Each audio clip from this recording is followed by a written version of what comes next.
Bismillahirrahmanirrahim. Assalamualaikum warahmatullahi wabarakatuh dan selamat malam. Alhamdulillah, alhamdulillahirabbil alamin. Wassalatu wassalamu ala asrafil anbiya'i wal mursalin sayyidina Muhammadin wa ala alihi washabihi ajmain. Amma ba'd. Rabbi shrah li sadri wa yassir li amri wa hlul 'uqdatam min lisani yafqahu qawli.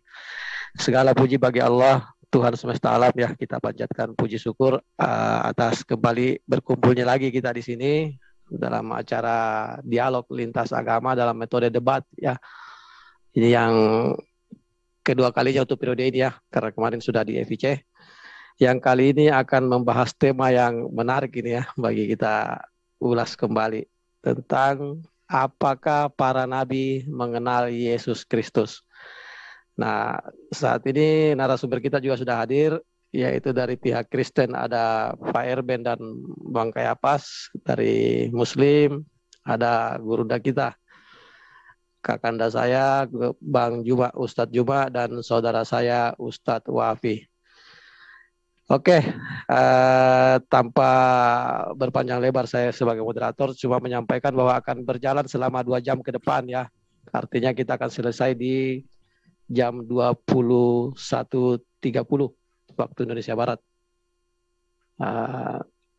Ya, 21.30 waktu Indonesia Barat. Jadi langsung nanti metodenya itu per 5 menit aja. Masing-masing punya kesempatan berbicara, sampai masing-masing narasumber itu 10 kali 5 menit. Pihak Muslim 10 kali 5 menit, pihak Kristen juga demikian. Oke, kita langsung aja opening statement-nya dari pihak Kristen. Silakan. Oke, tema kita malam hari ini kan, apakah para nabi mengenal Yesus? Kemuliaan hanya kepada Allah Bapa dan Yesus dan Roh Kudus. Biarlah kiranya kuasa dari Yang Maha Tinggi memberkati semua yang ada di room dan yang ada di live YouTube dimanapun Anda berada. Oke. Apakah para nabi mengenali Yesus? Saya akan awali dulu dengan posisi nabi dalam Kristen, ya. Nabi itu wakil Allah kepada manusia. Dia berbicara atas nama Allah, yaitu Bapa Yahweh, untuk kepentingan Allah bagi kebaikan manusia. Jadi bukan untuk dirinya. Baru Allah selalu berbicara kepadanya. Jadi seorang nabi itu Allah sendiri berbicara, Allah menyatakan diri, dan Allah menyampaikan pesan itu kepada dia untuk kepentingan Allah bagi manusia, termasuk di dalamnya menegur, mengarahkan, dan memberikan janji atau nubuatan.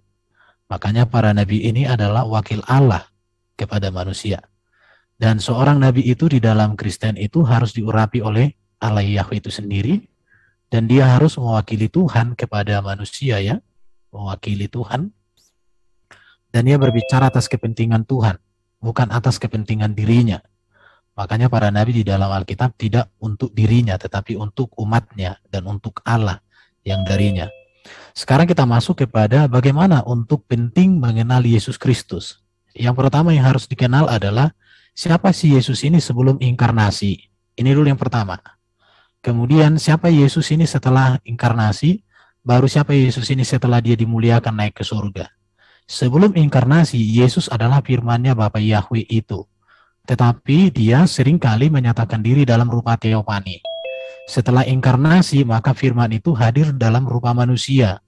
Maka di dalam inkarnasi, dia adalah firman yang sekaligus adalah manusia yang sempurna.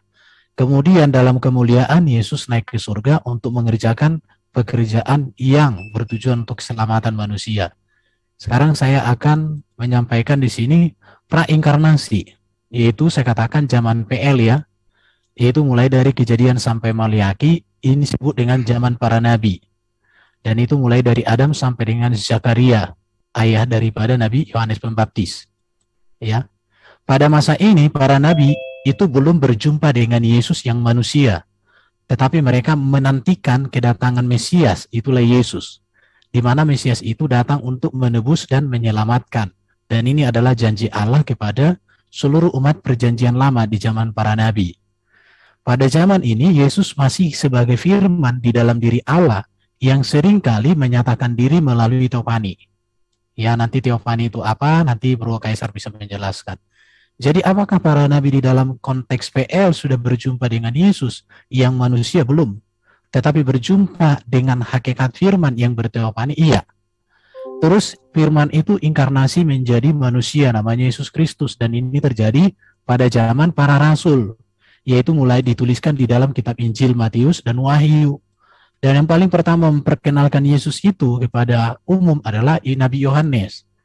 Jadi di dalam Alkitab, Nabi yang berjumpa dengan Yesus itu adalah Nabi di Perjanjian Baru, yaitu Nabi Yohanes. Dan ini berlangsung sampai dengan kisah para rasul ya, sampai dengan kehidupan para rasul. Mana kehadiran Yesus ini adalah janji Allah kepada para nabi digenapi melalui kehadiran Yesus.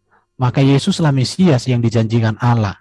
Dan Yesus ini adalah inkarnasi. Kemudian di dalam kemanusiaan Yesus, maka Yesus ini adalah manusia yang kudus, sempurna, dan mulia. Ya, dia tidak berdosa, bahkan diberikan Allah kuasa untuk mengampuni dosa. Yesus sempurna dalam ajarannya, dalam etika, dalam moral, dan dalam seluruh perbuatannya. Dan Yesus juga sekarang sudah ada di surga. Maka Yesus di surga itu menyediakan kerajaan surga bagi semua orang yang percaya. Dan nanti di akhir zaman dia datang sebagai raja segala raja, Tuhan di atas segala tuan. Orang yang percaya kepada Yesus pada akhir zaman mendapatkan mahkota upah atas kesetiaan. Tetapi ia akan mendatang memberikan hukuman kepada yang menolak dia sebagai Mesias, sebagai Sang Juru Selamat, sebagai penebus yang memerdekakan. Jadi apakah para nabi sudah pernah berjumpa dengan Yesus? Tentu kemanusiaan Yesus belum. Kenapa? Karena inkarnasi itu baru terjadi di zaman Perjanjian Baru, belum di zaman PL. Tapi zaman PL masih teofani. Lanjut, Bro. Kayak pas? Ya, perihal tadi teofani, sesuai yang disampaikan Bang Erben ya, saya mau menjelaskan bahwa teofani Sang Firman, ya tadi berarti kemanusiaan Yesus belum ada di zaman para nabi, tapi yang ada itu adalah Sang Firman yang selalu menampakkan diri dan bereksistensinya pada saat nabi-nabi itu datang, pada saat nabi-nabi itu ditunjuk. Nah, ini saya jelaskan bahwa ini boleh di-share, di-capture juga, bahwa the name of the word of the Lord, nama firman itu duduk di tahta yang sama dengan Allah. Oke, waktu habis, nanti bisa diperkuat lagi di sesi berikutnya ya. Iya, makasih. Oke, silakan lanjut ke narasumber Muslim. Openingnya seperti apa? Karena ini temanya Yesus, apakah para nabi mengenal Yesus Kristus? Silakan, Gurunda atau Ustadz Wafi yang dulu. Ustadz Wafi gimana?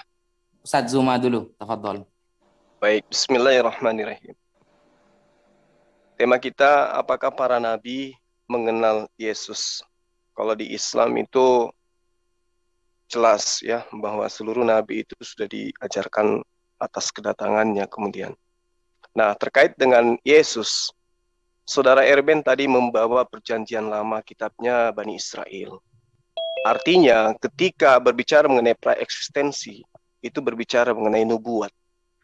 Nah, kalau berbicara mengenai nubuat, itu yang dimaksud pasti adalah kenabian. Sedangkan nubuat Yesus atau ramalan tentang Yesus itu pasti ditujukan kepada kenabian Yesus. Hanya saja kata nubuat ini menjadi kabur samar-samar ketika kenabian Yesus harus beralih fungsi sebagai sesembahan atau ilahi atau rabi di dalam pemahaman teman-teman Kristen. Oleh karena itulah kemudian ketika berbicara mengenai tentang nubuat atau ramalan atau praeksistensi, yang dibahas di situ hanya tentang kenabian. Kitab-kitab terdahulu ketika berbicara mengenai manusia, maka ketika manusia itu akan diserahi sebagai penyampai firman, maka kedudukan tertinggi yang mereka punya itu adalah nabi. Nah, posisi kemuliaan yang kemudian diberikan kepada Yesus sebagai nabi akan lebih tepat posisinya di dunia ini. Terutama ketika beliau datang membawa gagasan membersihkan pemahaman-pemahaman dewa, politeisme, dan segala atribut ketuhanan yang dinobatkan kepada manusia, kepada Bani Israel. Nah, dibandingkan ketika dengan persepsi bahwa meletakkan predikat Tuhan terhadap Nabi Allah, yaitu Yesus. Jadi ketika dibicarakan bahwa apakah nabi-nabi terdahulu mengenal Yesus, ya dikenal sebagai manusia, sebagai utusan bahwa akan datangnya. Tapi ketika ditanyakan apakah mereka mengenal secara mendetail, tidak. Yesus itu tidak dikenal. Bahkan kalau kita lebih jauh melihat dari segi nama aja, orang Yahudi tidak tahu siapa itu Yesus. Nah, sebagai fakta bahwa Yesus itu adalah nabi dan rasul, sebagai nabi dan rasul, bisa dibuktikan dari ratusan data-data di dalam Bible yang menyimpulkan dengan pasti bahwa Yesus itu manusia biasa yang kemudian diserahi tugas sebagai nabi atau sebagai utusan atau sebagai rasul. Contoh misalnya di dalam Yohanes 20:17, aku akan pergi kepada Bapakku dan Bapakmu, Allahku dan Allahmu. Jadi kalau dikatakan bahwa preeksistensi tadinya adalah Bapak, kemudian menjadi manusia, itu sudah nggak nyambung dengan ajaran Yesus. Saya kira begitu sementara. Silakan Akhi Dinda. Oke, bismillahirrahmanirrahim. Alhamdulillah, salatu wassalamu ala rasulillah, Sayyidina Muhammad ibn Abdillah wa ala alihi wa sahbihi wa man wala amma ba'du. Sebenarnya yang disampaikan Mas Erben barusan itu di PowerPoint-nya sama sekali tidak memiliki power dan tidak memiliki poin. Kenapa? Karena temanya itu apakah para nabi mengenal Yesus. Tetapi Mas Erben justru menjelaskan tentang nubuatan. Sebenarnya itu belum sama sekali menyentuh sedikit pun dengan tema yang kita bahas pada malam hari ini. Kalau nanti kita akan melari kepada nubuatan, maka seharusnya Mas Erben menyebutkan ayatnya di dalam PL. Mana ayat yang menunjukkan bahwa Yesus akan menjadi Tuhan yang dilahirkan dari rahim seorang perempuan yang bernama Maria di PL. Sehingga ketika kita sudah memahami tentang ayat-ayat nubuatan tersebut, maka sudah jelas bagi kita, Yesus itu tidak pernah diakui sebagai Tuhan yang akan lahir, itu tidak ada. Bahkan nabi siapa yang mengenal Yesus di PL itu nabi siapa? Kalau kata Bang Zuma barusan, oke lah, memang ada yang mengenal, tapi benar kata Bang Zuma, tidak mendetail. Dan itu pun kenal sebagai apa? Sebagai sahabat, atau sebagai pacar, atau ta'arufan saja, kan kita tidak tahu. Karena ayat-ayatnya tidak ada. Makanya monggo setelah ini Mas Erben dengan tegas mengatakan ayat-ayat di dalam Bible yang memang secara jelas mengatakan bahwa nabi-nabi terdahulu itu mengenal Yesus. Dan nabi terdahulu itu tahu kalau Yesus ini akan menjadi Tuhan. Nah, kalau memang Anda akan mengarahkan kepada nubuatan, maka bersiap-siaplah Anda akan tumbang setelah ini. Nah, seperti itu. Kenapa? Karena PowerPoint Anda sama sekali tidak menjelaskan sesuatu yang mendetail tentang nabi siapa yang kenal Yesus. Kalau cuma definisi sebagai nabi, maka satu persatu dari PowerPoint Anda akan kita bantah setelah ini. Ya. Semua definisi yang Anda bawakan tentang nabi itu Anda tidak menyebutkan satu ayat pun. Begitu. Oke, waktu habis, Ustadz. Oke. Sebelum kita masuk ke sesi berikut ya, sesi mempertajam dan menanggapi, kita sampaikan dulu bahwa acara ini disiarkan secara live di banyak sekali channel YouTube ya. Channel YouTube Muslim itu ada Naja Media, ada Yusuf PI dan Penegak Islam, Media Dakwah Muslim Channel, Debat Panas dan Debat Hebat, serta Pengabat Debat Lintas Agama, Rifamo TV, dan paling utama adalah Zulkifli M. Abbas Official. Begitu pula di channel-channel YouTube Kristen ada Family in Christ Official, Erben Channel, Teolog Kontekstual, dan Buah Sulung punya Aderion. Silakan di subscribe dan tinggalkan komentar positif. Oke, kita masuk sesi berikutnya, sesi yang akan mulai panas ini karena mulai saling bertanya dan menanggapi. Silakan langsung aja ke pihak Kristen. 5 menit waktunya. Silakan. Bro, kayak pas monggo dulu ya. Dikit ya. Sorry. Ya tadi dari penjelasan dari Bro siapa tadi? Zuma ya. Itu tentang apa yang dipaparkan oleh si Bang Erben. Sebetulnya kita perlu tahu ya, dari menit 23 tadi itu sudah selesai. Karena pertanyaan atau judul diskusi malam ini adalah apakah nabi-nabi itu mengenal Yesus? Si Zuma bilang, ya jelas kenal. Justru ya mengakui sebagai utusan. Lah iya, berarti udah clear jawabannya kenal. Tapi yang satu ngebantah dengan ABCD panjang lebar, tapi ternyata yang satu mengiyakan, yang satu tidak. tidak mengiyakan. Maksud saya ini lebih baik kalian kompak dulu, atau setidaknya masuk breakout room dulu, itu baru kita diskusi. Karena kalau seperti ini, ya justru saya tanya lagi, apakah nabi-nabi terdahulu itu mengenal Nabi Muhammad? Justru tidak. Malah gurunda yang kalian sebut gurunda tadi menyebutkan itu, nabi-nabi itu mengenal Yesus atau Isa. Ya, lanjut Bang Erwin. Oke, jadi Yesus Tuhan. Saya share screen dong, di stop dulu waktunya. Saya share screen. Oke, Saya tolong harus lagi ke host ke ini, Pak Erwin. waktunya di stop. Oke, saya harus di sini bentar ya. Nah, ini. Jadi apakah Yesus Tuhan? Menurut saya teman-teman Muslim harus memikirkan apa sih yang dipahami orang Kristen dengan kata Tuhan. Kata Tuhan itu sepadan dengan kata Lord, sepadan dengan kata Rob dalam bahasa Arab, dan sepadan dengan kata Gusti. Karena di dalam Quran saya baca, Rob dipakai kepada Allah, kepada Firaun, dan kepada Potifar. Dan di dalam Alkitab juga, Tuhan dipakai kepada Allah Bapa di surga, kepada Yesus, dan kepada jenaka juga dipakai. Dalam konteksnya ya, Tuhan ini dipakai juga kepada seorang tuan atau raja. Jadi sebenarnya teman-teman yang tidak mengerti makna kata Tuhan untuk Yesus di dalam konteks Kristen, betul bahwa Yesus juga dinubuatkan sebagai seorang nabi. Makanya bagi kami orang Kristen, Yesuslah satu-satunya nabi yang tidak berdosa dan berkuasa mengampuni dosa. Yesuslah satu-satunya nabi yang melakukan begitu banyak mujizat. Yesuslah satu-satunya nabi yang punya ajaran etika dan moral yang sempurna. Tidak ada cacat celah. Makanya guru etika dan moral di dunia ini berpedoman kepada Yesus, bukan yang setelah Yesus. Yesuslah satu-satunya nabi yang bangkit dari kematian, dimuliakan oleh Bapa di surga dan naik ke surga untuk menyediakan surga. Yesus satu-satunya nabi yang datang di hari zaman menjadi raja segala raja. Jadi ketuhanan Yesus itu berbicara kemesiasan Yesus. Ketuhanan Yesus itu berbicara tentang bahwa dia berkuasa di bumi di surga. Dia berkuasa atas maut. Dia berkuasa atas iblis. Makanya Yesus ketika digoda tidak jatuh. Ketika dia mati dia bangkit. Itu bukti berkuasa itu. Kalau dikatakan Yesus manusia biasa, kalian klaim bahwa Yesus itu adalah Isa.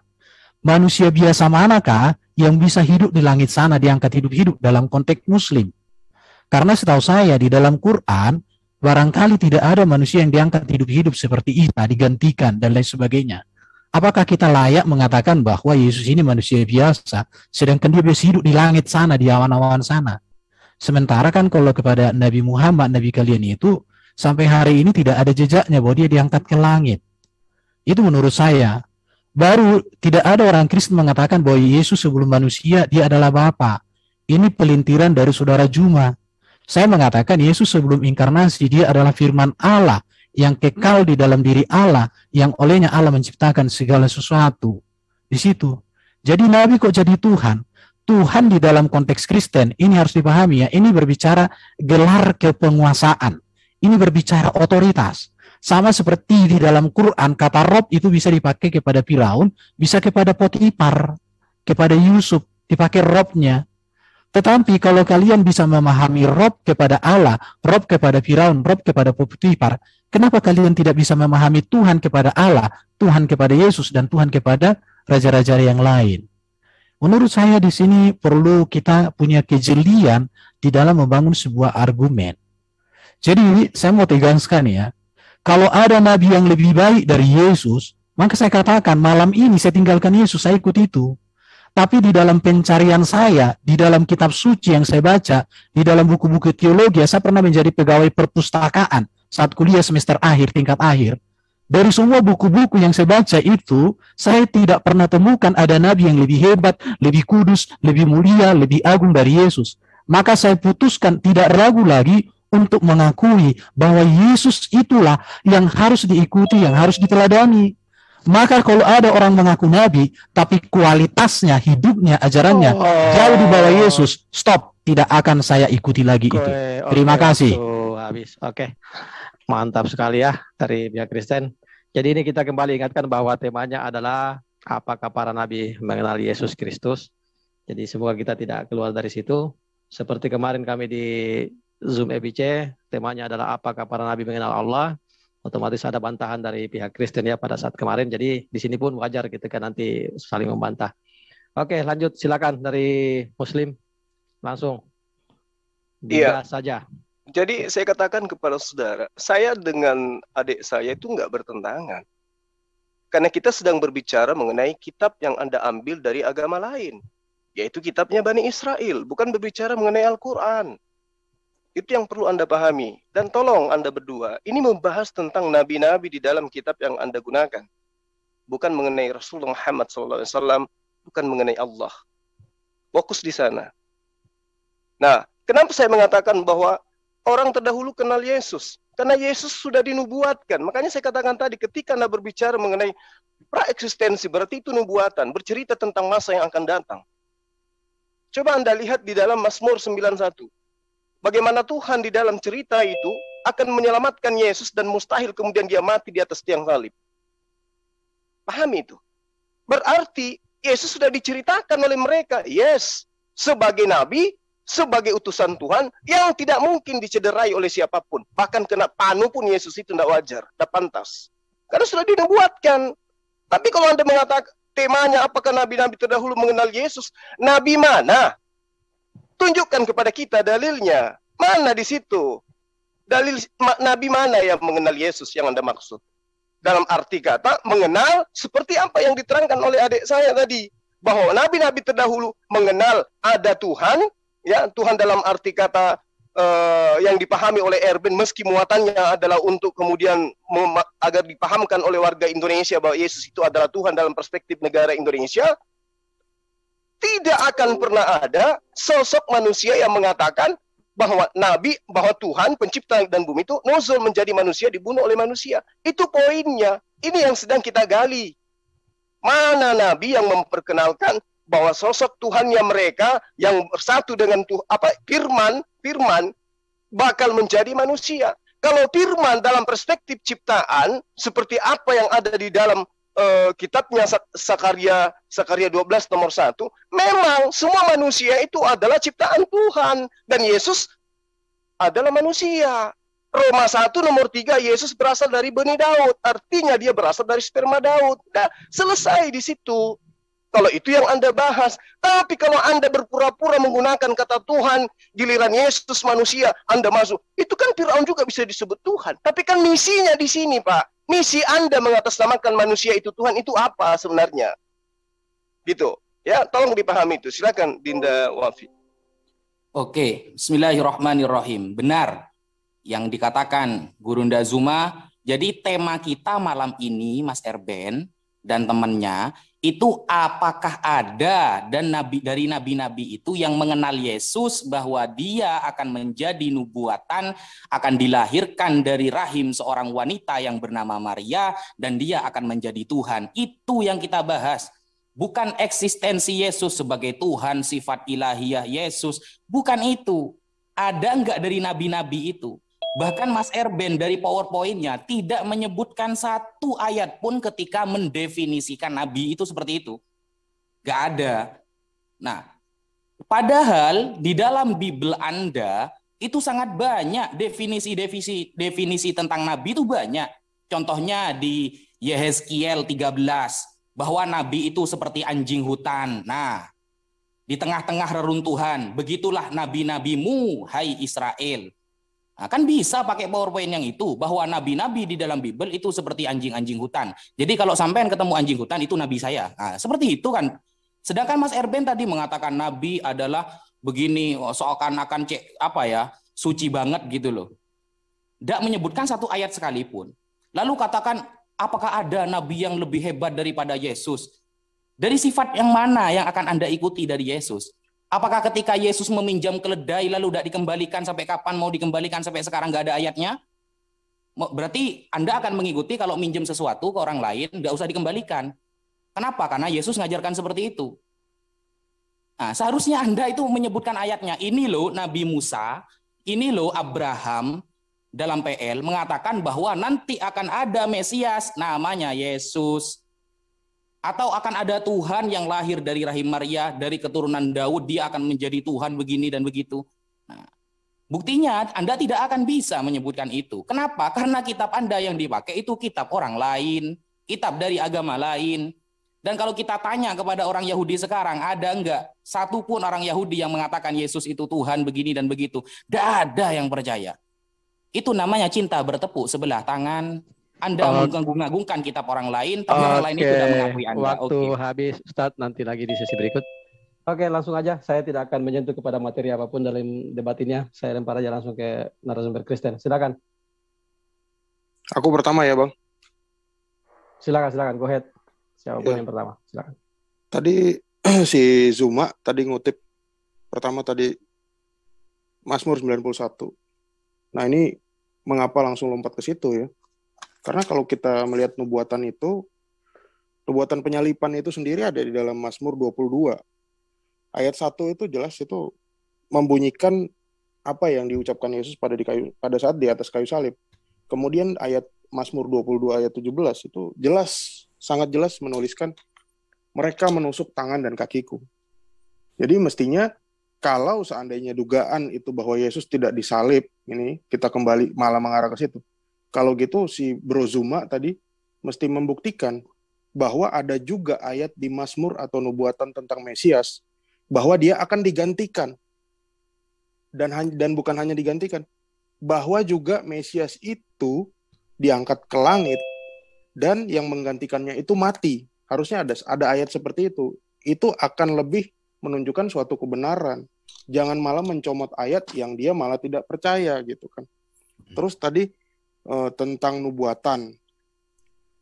Contohnya gini, di dalam keislaman itu kalian juga mengimani bahwa Siti Maryam atau ibundanya Yesus itu juga perawan. Nah, sementara kata-kata keidentikannya itu muncul dalam Yesaya 7 ayat 14 ya. Yesaya 7 ayat 14 yang dikutip juga oleh Rasul Matius dalam ayatnya. Nah, pertanyaannya Yesaya ini di dalam Islam siapa namanya? Apakah berubah nama gitu? Tiba-tiba namanya jadi Abdul apa gitu? Abdul Uzza apa Abdul Manat gitu, Al-Manat. Kan justru ini aneh. Ada nubuatan di kitab Yahudi ya, kitab terdahulu, kalian mengimani tentang ibunda Mesias atau Al-Masih itu, tapi kalian tidak kenal nabinya gitu. Ini kalian mesti membereskan dulu masalah-masalah seperti ini. Tuh. Terus tadi masalahnya si Goofy ya. Goofy tadi bilang itu masalah anjing. Anjing itu bro, itu anjing itu juga itu menjelaskan itu kiasan tentang kiasan tentang orang di luar Israel, bro. Jadi jangan malah dikiaskan sebagai Mesias atau apapun itu, karena itu tidak tepat. Mungkin itu, Bang Erben, Okay. silakan dilanjutkan. Saya mau share screen, dihentikan dulu waktunya dong. Oke, di pause dan bagian co-host ke Erben. Sudah? Oke, lanjut. Oke, jadi ada tadi mengutip ayat tentang keledai, tapi di sini memang kegagalannya adalah tidak bijak membaca. Kalau dibaca di ayat 3 ini, dan jikalau ada orang menegur kamu, katakanlah Tuhan memerlukannya. Ia akan segera mengembalikannya. Ayat 6. Maka pergilah murid-murid itu berbuat seperti yang ditugaskan Yesus kepada mereka. Diambil dan dikembalikan. Makanya dikatakan berbuat seperti yang diperbuat mereka. Jadi di sini kalian perlu belajar membaca dan memahami yang dibaca. Bukan hanya tahu membaca tapi nggak tahu makna. Baru tadi dikatakan Bro Juma ini, kitab PL itu miliknya agama lain katanya. Yesus itu ketika mengajar memakai kitab PL, Paulus juga ketika mengajar memakai kitab PL. Jadi sejak semula kekristenan itu sudah menggunakan kitab PL. Maka sampai sekarang kami gunakan dan kami tempelkan jadi satu, nggak kayak kalian. Nggak mau ditempelkan, kalau ditempelkan repot. Baru berbicara, kok Nabi bisa mati dan lain sebagainya. Lupa kalian itu Yesaya 53. Yesaya 53 ini jelas ini berbicara tentang Yesus ini. Tetapi karena kalian nggak membaca, maka kalian nggak ngerti. Yesaya 53 ini tepat sekali tentang kematian Kristus ini, tepat ini semua. Jadi di mana Mesias yang menderita ini dia, Yesaya 53. Di mana Yahudi TikTok nggak suka baca ini, tetapi kalau Yahudi yang sejati, justru mereka menyadari akan kesalahan mereka dengan hal itu. Baru saya tadi katakan Bro Juma ini, Tuhan nujul jadi manusia. Nggak ada Tuhan Yahweh nujul jadi manusia di dalam Kristen. Tapi firman yang menjadi manusia. Baru kau katakan tadi Yesus bani Daud, berarti dia biologis Daud. Kau lupa bahwa Maria itu adalah keturunan dari Yehuda juga, satu suku dengan Daud. Jadi jangan dilupakan, artinya benih insaninya Yesus memang dari keturunan Daud, dari Yehuda, sama. Tetapi jangan lupa bahwa Maria hamil itu perawan, artinya dia memiliki benih ilahi juga. Maka bagi orang Kristen, Yesus itu insani dan ilahi sekaligus. Makanya tidak ada manusia yang seperti Yesus di dunia ini. Dari keberadaannya, dari ajarannya, dari hidupnya, dari perbuatannya. Maka karena itu tidak ada orang Kristen meragukan Yesus dalam hidup ini sebagai juru selamat, sebagai penguasa, sebagai penebus. Jadi artinya gini, setiap komentar-komentar kalian itu menunjukkan bahwa kalian tak mengerti. Sekarang aku tanya sama kalian, apakah Isa sama dengan Yesus yang dikenal oleh Nabi Muhammad? Apakah Nabi Muhammad pernah berjumpa dengan Isa? Ketika mereka berjumpa memakai bahasa apa? Kok bisa Isa di dalam Quran kalian itu berbahasa Arab? Padahal Isa itu kan, kalau kita tahu itu kan bangsa Arab, apa bangsa Israel. Di mana Muhammad jumpa? Di mana Allah jumpa dengan Isa? Kok bisa mereka berbahasa Arab itu? Coba kalian jelaskan dulu itu. Itu yang harus kalian. Kalau memang Muhammad pernah jumpa Isa, bahasanya apa? Jelaskan. Oke, waktu habis. Interupsi, Sorry. moderator, bisa nggak waktunya ditambah 1 menit, jadi 6 menit. Oke, kita tambah Terlalu waktunya. sempit, ya. Oke, kita tambah waktunya. Bang Thalib dibikin 6 menit. Jadi nanti dikurangi aja sisinya, berarti tinggal masing-masing punya kesempatan 6 kali lagi. Kayaknya, bentar. Ini kami udah berapa kali nih? Sama-sama. Sama-sama, ini Bang Erben sudah yang kedua kali untuk sesi tanya jawab ya, sesi yang ketiga kali dengan opening tadi. Ini masuk yang ketiga Muslim. Muslim kayaknya, maksud aku kan Muslim yang ketiga, masih 5 menit lah, baru nanti mulai dengan 6 menit. Oke, betul. Ya, kita 5 menit dulu, nanti pas. Oke. Ya, 5 menit dulu, nanti masuk di sesinya pihak Kristen. Tolong Bang Thalib Oke, silakan lanjut.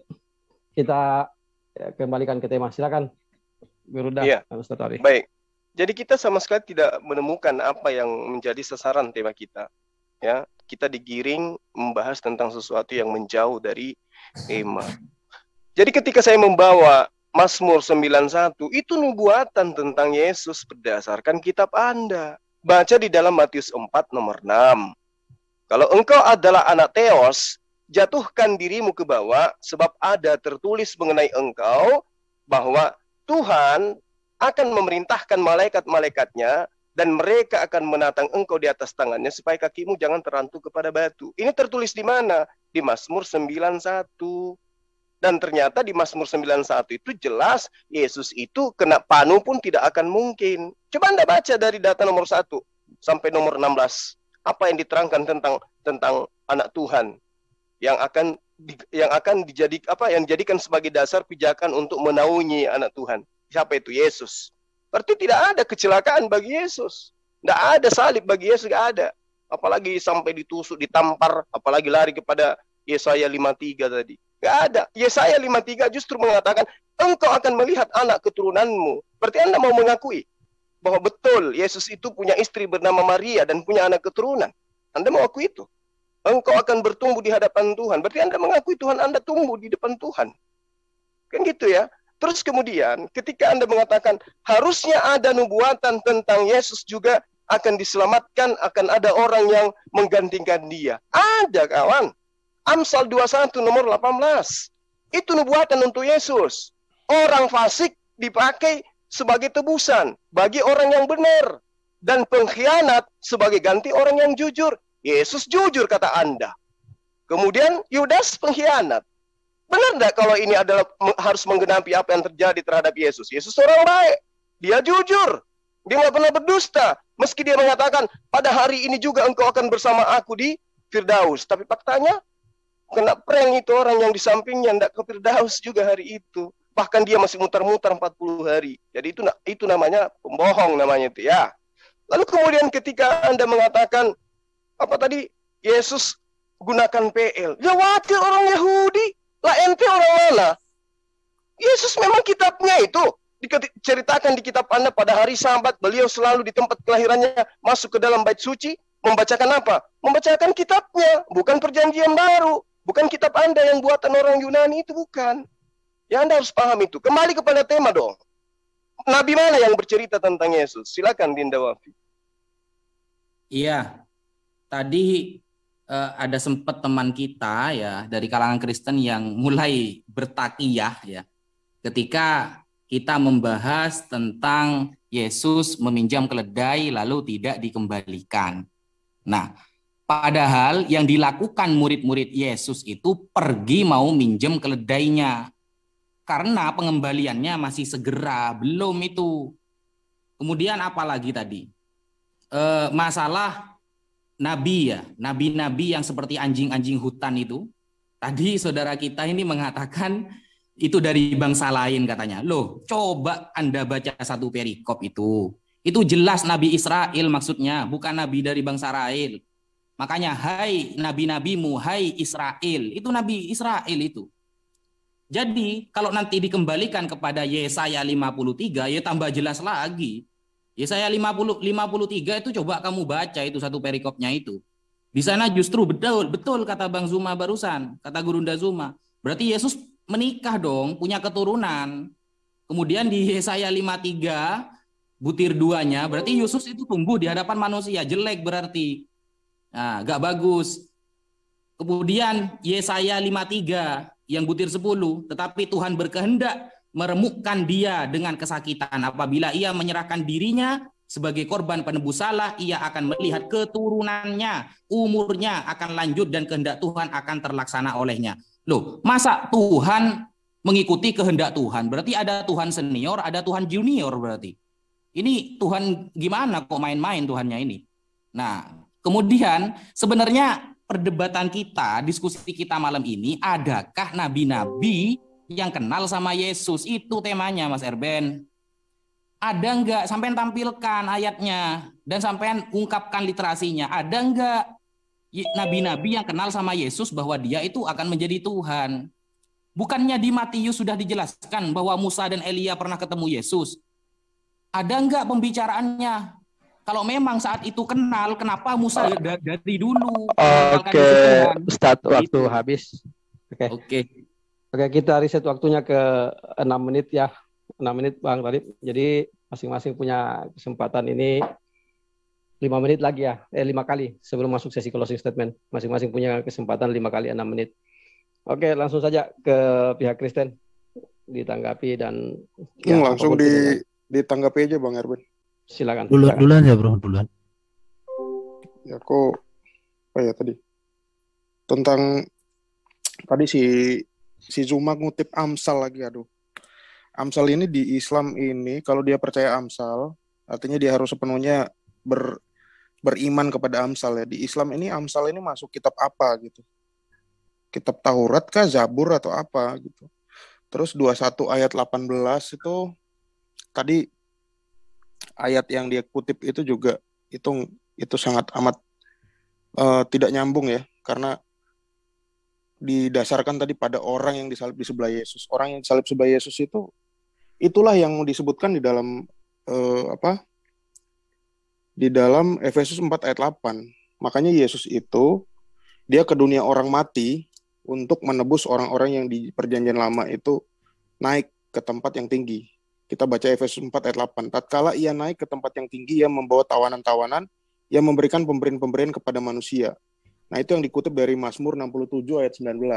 Gitu. Makanya jangan langsung lompat-lompat ke 91 gitu kalau tidak mengerti nubuatannya.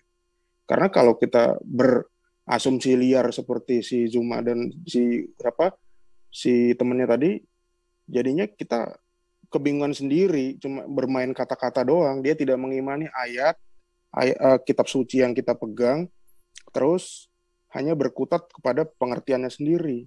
Kalau seandainya taruhlah pengertian kalian benar ya, kalau gitu kalian mesti tunjukkan di mana salah satu rasul atau hawariun itu yang beragama Islam, atau warisannya orang-orang yang percaya dengan ajaran hawariun itu juga percaya dengan Nabi Muhammad. Buktinya kan nggak ada sampai sekarang. Ajaran kalian tuh agama baru. Kalau kekristenan itu bukan agama baru. Karena apa? Karena dia menggenapi apa yang udah diimani oleh nabi-nabi sebelumnya. Yesus itu tidak membawa agama. tapi dia menggenapi apa yang diajarkan Tuhan setelah apa yang dinubuatkan oleh nabi-nabi dan diajarkan oleh Tuhan. Setelah era nabi-nabi itu selesai, nabi apa yang paling besar? Itulah Yohanes Pembaptis. Karena itulah disebut nabi yang paling besar. Nah, anehnya Yohanes Pembaptis ini muncul di dalam keislaman, tapi fungsinya saya nggak ngerti sebagai apa. Kalau di kekristenan jelas, dia pun disetarakan dengan Elia, karena dia apa? Dia nabi yang bisa membuktikan penciptaan ulang kembali. Pada saat pembaptisan Sang Firman itu, Roh Kudus itu tampak dan turun kepada Yesus gitu. Itu makanya dia diumpamakan sebagai Elia gitu. Tapi kalau di Muslim saya nggak ngerti, saya belum menemukan fungsinya apa gitu. Jadi ini mendukung apa yang dijelaskan oleh Bang Erben tadi. Dilanjutkan Bang Erben.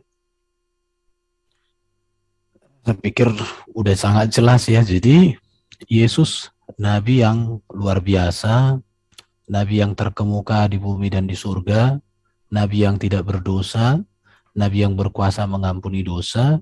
Maka tidak ada keraguan bagi orang Kristen lagi untuk percaya kepada Yesus. Saya coba share screen ini, dihentikan dulu waktunya. Tolong Bang Basin kasih kau. Sudah. Oke ya, saya share screen. Ini ada beberapa nubuatan ya. Jadi bahwa Sang Mesias itu akan datang sebagai keturunan Abraham, keturunan Daud, kelahiran dari anak darah, tempat lahir, dan dia akan ada pendahulu Yohanes, bahwa dia adalah sebagai seorang raja, nabi, dan imam. Baru dia juga menanggung dosa dunia. Baru dia diolok-olok, tangan dan kakinya dipaku. Tidak ada tulang yang patah, serdadu membuang undi. Doa daripada Kristus ada dari Mazmur ini digenapi di sini. Baru disesah, bahkan dia mati, Yesaya 53, kebangkitan dan kenaikan. Jadi ini menegaskan bahwa kehadiran Yesus ini benar-benar adalah rencana daripada Allah Bapa di surga, yaitulah Bapa Yahweh itu. Dan semua ini dilakukan oleh Bapa di surga untuk Yesus hadir, supaya melalui Yesuslah manusia mengenal siapa Allah yang sempurna, siapa Allah yang benar, siapa Allah yang hidup, siapa Allah yang menyelamatkan, dan langsung pasti masuk surga, tidak melalui transit dulu begitu ya. Jadi apa yang tertulis di dalam Alkitab ini menegaskan tentang Yesus itulah yang menjadi pusat dari karya Allah untuk manusia dan dunia diselamatkan. Maka Yesus mengatakan, aku jalan kebenaran dan hidup. Tidak ada seorang pun yang sampai kepada Bapa kalau tidak melalui aku. Mengapa? Karena Bapa menghendaki bahwa keselamatan manusia hanya terjadi melalui utusannya yang agung, yaitu Yesus Kristus, Sang Firman yang hadir dalam rupa manusia. Maka Yesus itu firman, mengajarkan firman, meneladankan firman, dan menggenapi firman. Maka dikatakan di dalam Alkitab, di dalam Yesuslah berdiam seluruh kepenuhan keallahan. Maka karena itu, tidak ada keraguan lagi untuk percaya kepada Yesus sebagai teladan, sebagai junjungan, sebagai pembimbing, sebagai penebus dan penyelamat. Ini yang mau saya tegaskan sama kawan-kawan semua. Kalau di Yesaya tadi ada katanya Tuhan Junior, Tuhan ini. Kalian nggak mengerti beda kata Tuhan huruf besar semua dengan hanya Tuhan T huruf besar. Tuhan huruf besar semua konteks PL itu menuju kepada Adonai. Dalam teks aslinya itu YHWH. Tapi kalian karena nggak ngerti itu ya saya maklum. Di situ. Jadi Tuhan Yesus memang benar-benar dia adalah Tuhan yang tunduk kepada Bapa Yahweh itu. Maka Yesus mengatakan, makananku ialah melakukan kehendak Ia mengutus aku. Jadi tidak ada orang Kristen yang menentang bahwa Yesus diutus. Tetapi Yesuslah utusan satu-satunya yang sempurna. Haleluya. Waktu habis. Jadi sedikit moderator intervensi ya. Tema kita ini adalah apakah para nabi mengenali Yesus Kristus? Kita tidak membahas tentang ketuhanan Yesus. Jadi mudah-mudahan ke depan alurnya seperti itu ya, sedikit pembuktian karena tadi ada pertanyaan sudah 3 kali pertanyaan dari Ustadz Wafi, belum ada jawaban dari pihak Kristen. Semoga putaran berikut bisa dijawab. Silakan pihak Muslim langsung 6 menit. Oke, baik. Sangat menarik apa yang Anda uraikan, Saudara Erben. Tapi bagaimana jika para cendekiawan atau kaum intelektual dari Kristen pada awal mula itu kemudian ya menyalin dari perkamen kitab-kitab terdahulu tentang nubuat yang lalu kemudian mereka mengaturnya sedemikian rupa agar sesuai dengan kehidupan Yesus. Bukankah perjanjian lama itu dibuat untuk mereka yang tidak bisa bahasa Ibrani? Ketika kitab daripada Bani Israel itu diperintahkan oleh Kekaisaran Romawi di abad 3 sebelum Masehi untuk diterjemahkan ke dalam bahasa Septuaginta. Nah, bagaimana kalau semisal ada kesengajaan? Dan itu indikasinya kuat. Kenapa?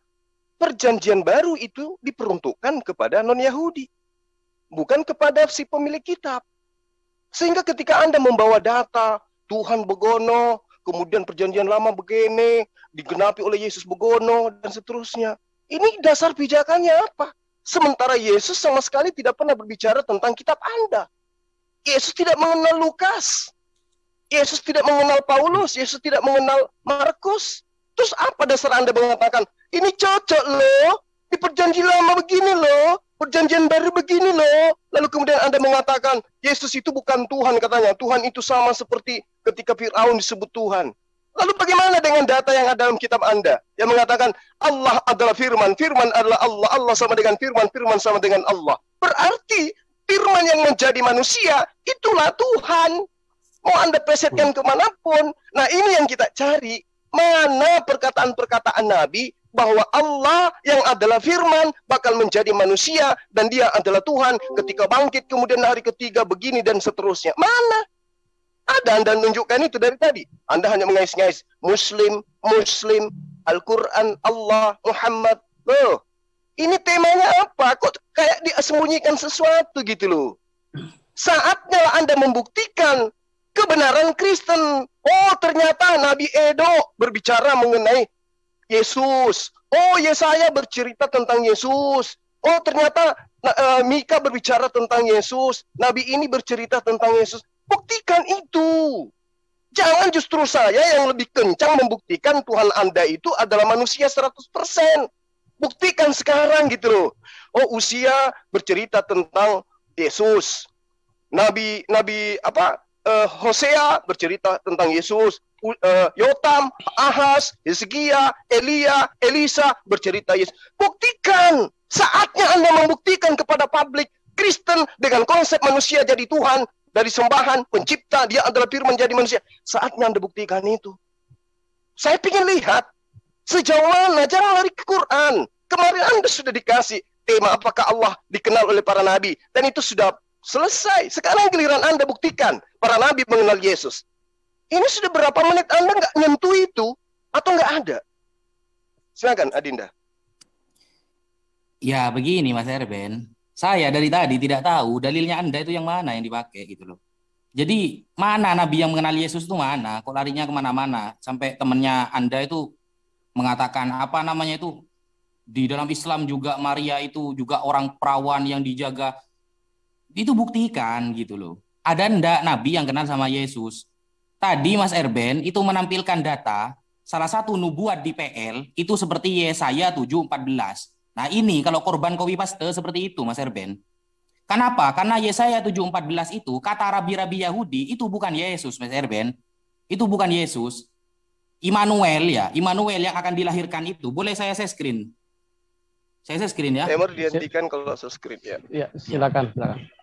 Ini kitabnya orang lain di copy paste sama Mas Erben ini. Enak aja. Timer di pause dulu sampai berbicara. Ini Mas Erben.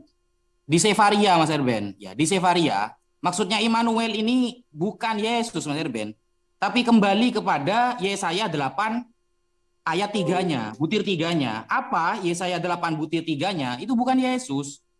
Yesus itu orang kapan Mas Erben gitu. Nah, kita buka Yesaya 8. Ini kata orang Rabi Yahudi, ustadznya Yahudi nih Mas Erben. Ini kitabnya mereka. Nah, ini loh kata pembesar Yahudi. Kemudian aku menghadapi istriku yang mengandung dan melahirkan seorang anak laki-laki. Lalu berfirman Tuhan kepadaku, namailah dia Maher Salal Hasbas ini Mas Ebel. Panjang banget namanya, sekecamatan ini. Bukan Yesus, sudah ada Yesus itu di PL itu. Kata-kata Yesus sudah ada Mas Ebel. Jadi jangan copy paste kitab orang lain lah gitu. Orang lain tuh mengatakan ini maksudnya Immanuel itu di PL Yesaya 7:14. Kok Anda mengatakan Yesus dari mana? Itu pemerkosaan dalil namanya, Mas Erben. Nah, gitu loh. Jadi sudahlah, jangan maksakan gitu. Kalau sudah tidak tahu gitu. Jangan lari-lari ke Islam lah. Apalagi dikatakan Maria perawan. Sampean coba lihat di Yunaninya, ya di Yunaninya kata-kata perawan Maria itu apa? Parthenos kan? Parthenos itu artinya apa, Mas Erben? Bukan perawan itu gadis muda. Jadi yang perawan dan yang enggak itu bisa dikatakan Parthenos. Oke, Ustadz Wafi, sepertinya waktu habis. Timer tolong di-reset ke 6 menit. Kayaknya Bang tadi Erben, ini. aku ambil 60% waktunya ya. Tolong di-set waktu 6 menit. Sabar dulu. Timer. Ya, oke. Langsung aja kita ingatkan sedikit ya bahwa mohon sekiranya ada dari pihak Kristen memberikan tanggapan mengenai nabi mana sih yang mengenal Yesus. Kalau ada dalilnya silakan lanjut. Halo, Bang Erben. Iya, monggo. Ya. Tadi udah berulang kali saya jelasin ya. Nabi mana? Gak usah kita ngomong jauh-jauh ya. Tadi pertanyaan saya nggak dijawab juga. Yohanes itu kan di kalian nabi ya. Itulah yang jelas-jelas melihat sang Mesias itu di depan mata kepalanya sendiri gitu. Terus tadi si Gufi sama si Zuma ini ngambil kalau kalian tuh nyolong kitab orang Yahudi. Nah ini sekarang aku tanya ke Bang Erben ya, kita dialog singkat. Kitab orang Yahudi sekarang itu namanya apa, Bang? Kitab Taurat. Namanya kitab apa? Kan satunya Septuaginta yang pakai orang Kristen ya. Yang dipakai sama orang Yahudi apa? Jelaskan aja, Bro. Langsung supaya nggak tersita waktu. Orang Yahudi itu kitab Masoret namanya. Yang kalian comot-comot tadi itu berbahasa Ibrani itu kitab Masoret. Pertanyaannya, kalau kitab yang sama dipakai oleh Yesus dan para rasul kami ya, itu adalah kitab yang sama, kenapa mereka bikin kitab Masoret setelah eranya Islam baru ada? Justru kitab Septuaginta ini jauh 300 tahun sebelum Masehi ya. Nah, ini suatu keanehan. Artinya ada nubuatan-nubuatan yang mau dihilangkan. Salah satunya tadi udah disebutkan sama si Zuma bahwa Yesus itu nggak ada di dalam pandangan orang Yahudi. Tapi anehnya di dalam pandangan orang Islam ada. Dan kalian bangga mencomot-comot kitabnya orang Yahudi yang disebut Masoret itu. Gitu. Orang Yahudi kata kalian tidak memakai bahasa Ibrani. Sekarang orang Yahudi itu ibadahnya di mana? Nah, aku tanya ke Bang Erben, tempat ibadah orang Yahudi itu apa namanya? Seharusnya di Bait Allah kalau mereka kan. Enggak, yang sekarang Bang. Sekarang di sinagog, tapi sinagognya pun gimana itu? Sinagog itu bahasa apa? Iya. Bahasa apa sinagog itu? Itu bahasa Yunani, bukan bahasa Ibrani. Mereka memakai istilah Yahudi Ortodoks. Ortodoks itu bahasa Ibrani, bukan. Ortodoks itu bahasa Yunani. Mereka memakai istilah Metatron. Metatron itu bahasa Yunani, Metatronos. Itu sudah menggebuk kepala mereka sendiri gitu. Terus nabi mana yang menjelaskan tentang Yesus? Ya, Yesus ini bagi kami, seperti yang dijelaskan oleh Bang Erben, dia adalah Tuhan dan Allah. Tuhan ini merujuk kepada kemanusiaannya. Tuhan di atas segala Tuhan. Nah, inilah yang disebutkan oleh nabi-nabi. Daniel, Yesaya, Daud, ya, menyebutkan bahwa duduklah di sebelah kananku sampai kubuat musuh-musuhmu tumpuan kakiku. Yesaya dan Daniel menyebutkan gini, anak manusia duduk di sebelah kanan Allah. Itu membuktikan bahwa Dwi Kodrati ini, bahwa Mesias yang akan datang itu memiliki kodrat kemanusiaan dan keilahian. Itu yang nggak bisa dibantah. Makanya Yesus punya gelar Mesias. Semua nabi-nabi yang menantikan Yesus itulah Mesias. Yang akan datang itulah Mesias. Sampai di Arab kalian rubah jadi Al-Masih. Bukannya diurapi tapi jadi tukang usap. Ada lagi yang bilang tukang hapus gitu kan. Kalian geser-geser semuanya maknanya.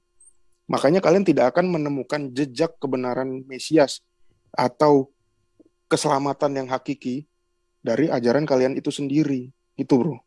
Ya, dari saya itu aja Bang Erben. Iya, baru Yesus dari konteks Yunani itu dari Yesua, bahasa Ibraninya artinya penyelamat atau juru selamat. Tapi kalian ubah menjadi Isa, artinya tidak ada.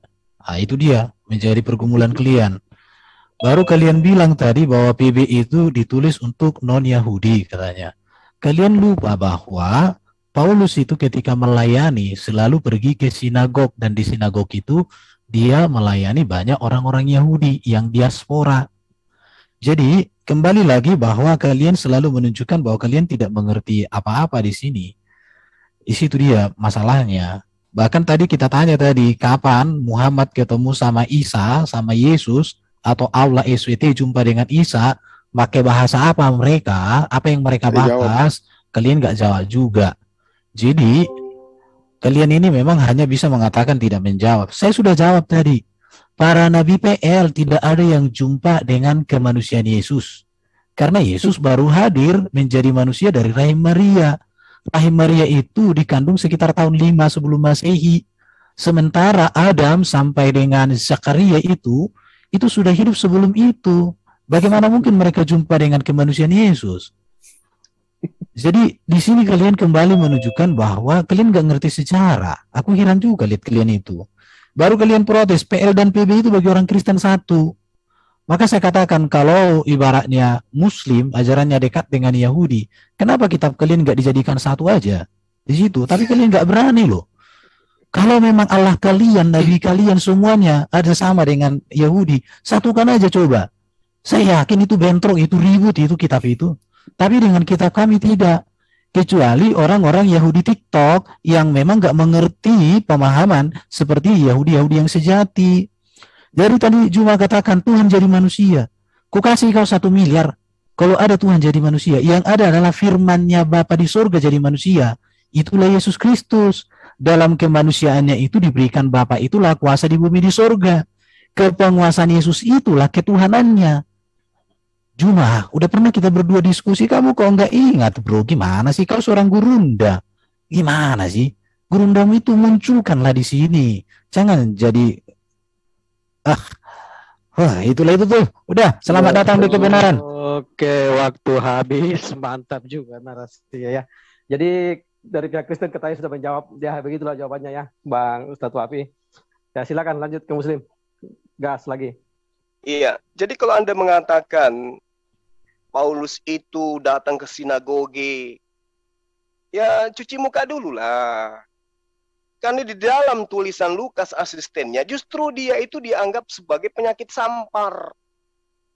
Ya, bahkan dia itu dianggap sebagai kutukan oleh murid-murid Yesus. Kisah Para Rasul 21 nomor 28, Kisah Para Rasul 23 nomor 12, Kisah Para Rasul 9 nomor 22, Kisah Rasul 18 nomor 13.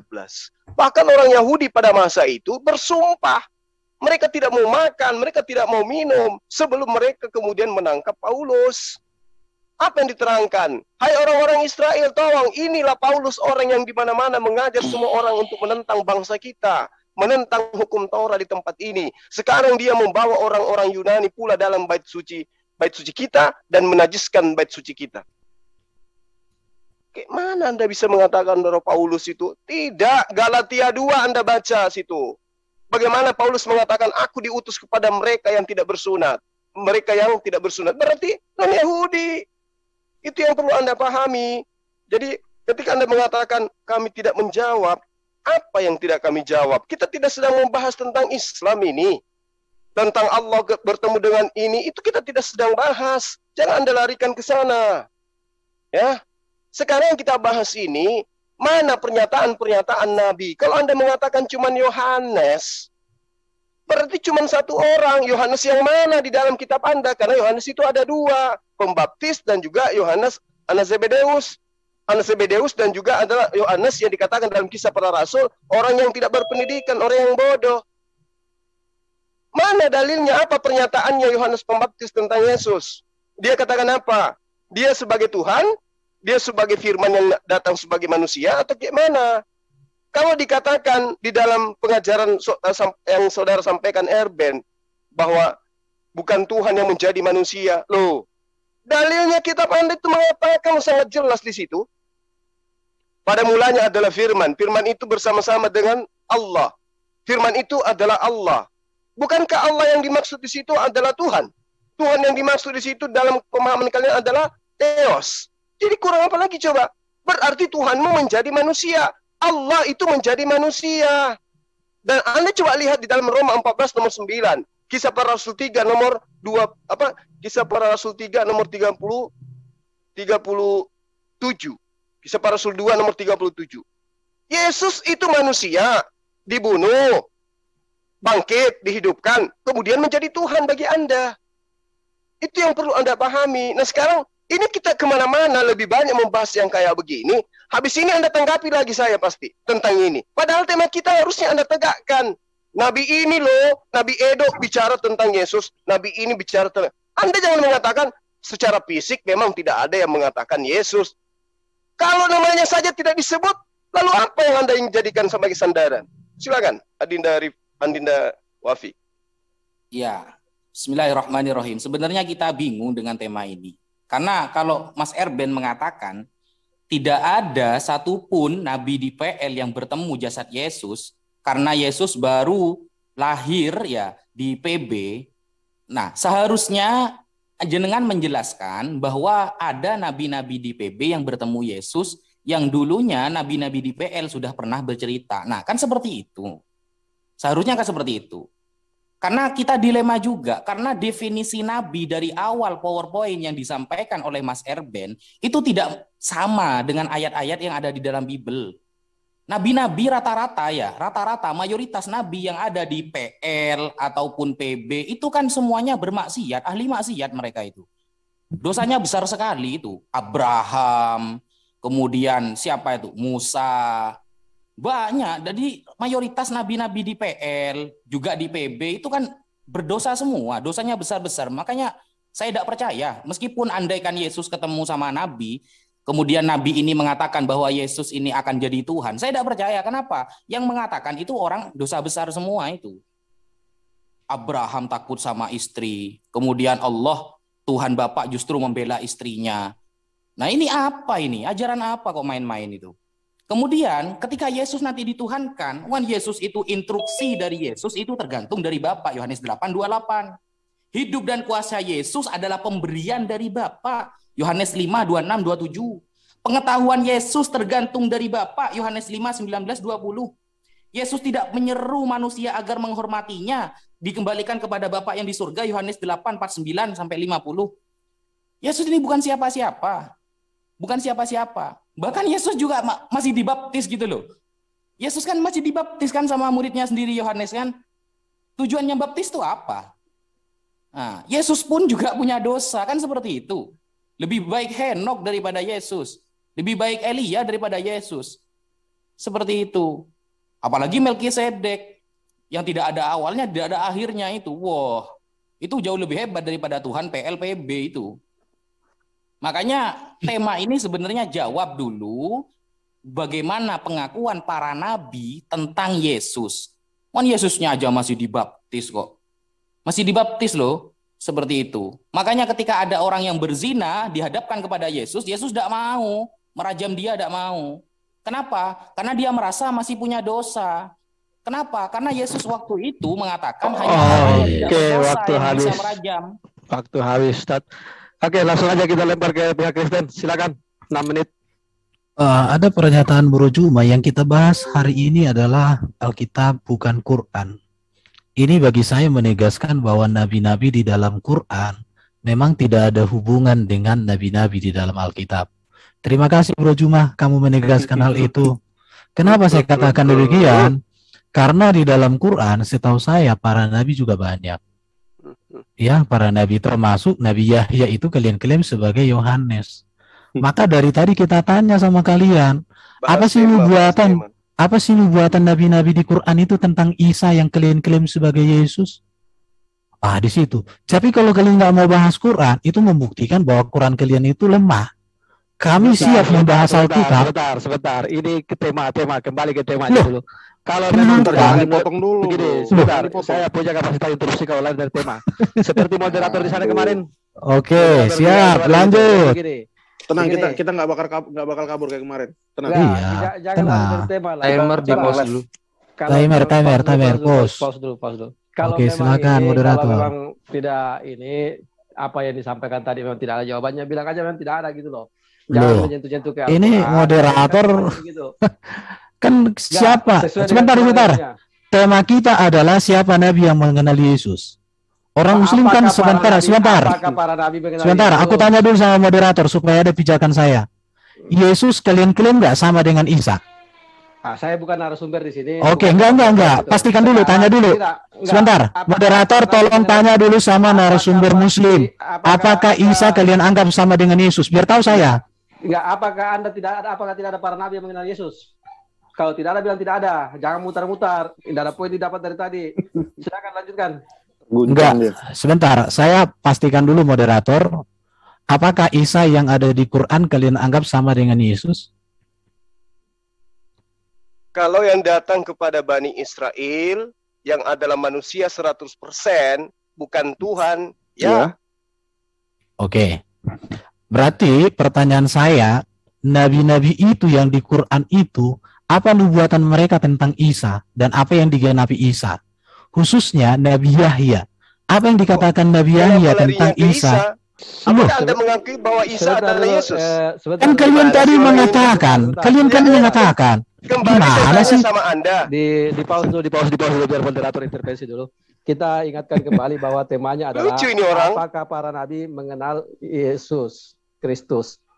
Ya, apakah para nabi mengenal Yesus Kristus?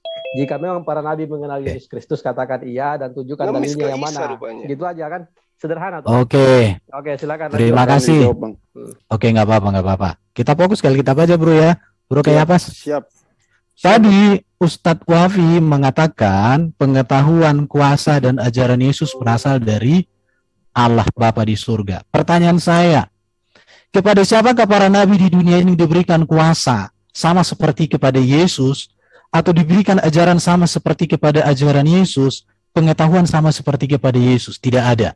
Maka pengetahuan dan kuasa dan ajaran yang diberikan oleh Bapa di surga kepada Yesus itu unggul atas semua para nabi. Maka bagi kami, Yesuslah puncak dari seluruh pengajaran etika dan moral yang disampaikan oleh para nabi.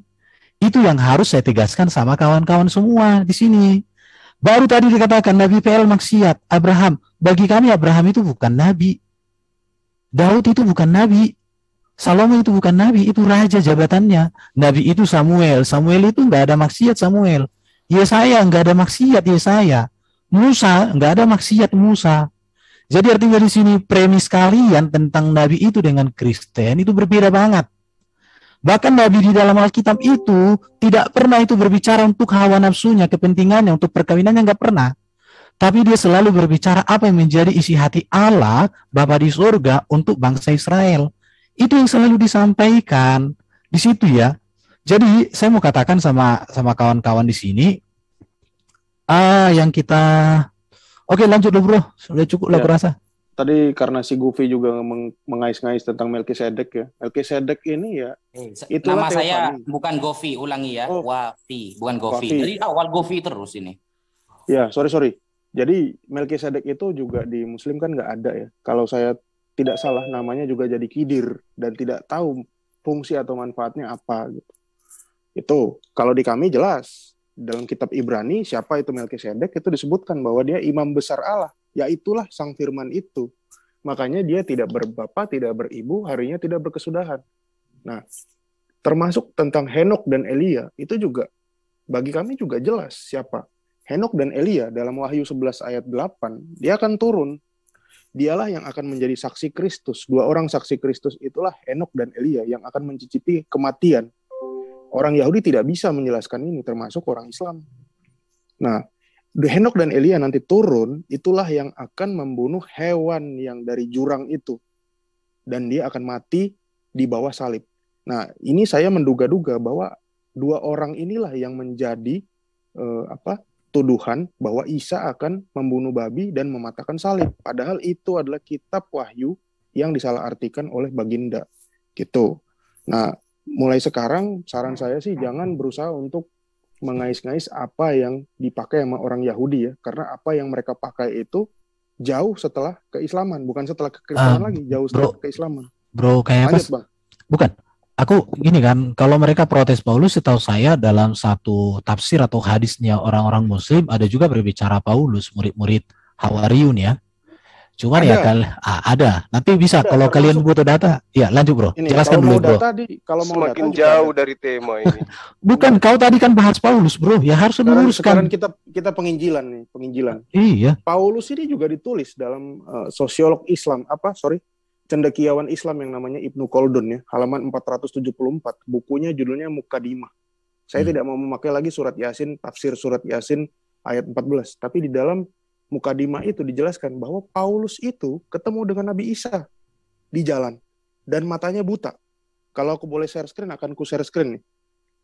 Cuma nanti akan, kalau memang butuh, udah sebutkan bukunya, halamannya udah. Bahkan Paulus dinobatkan oleh orang bernama Dina.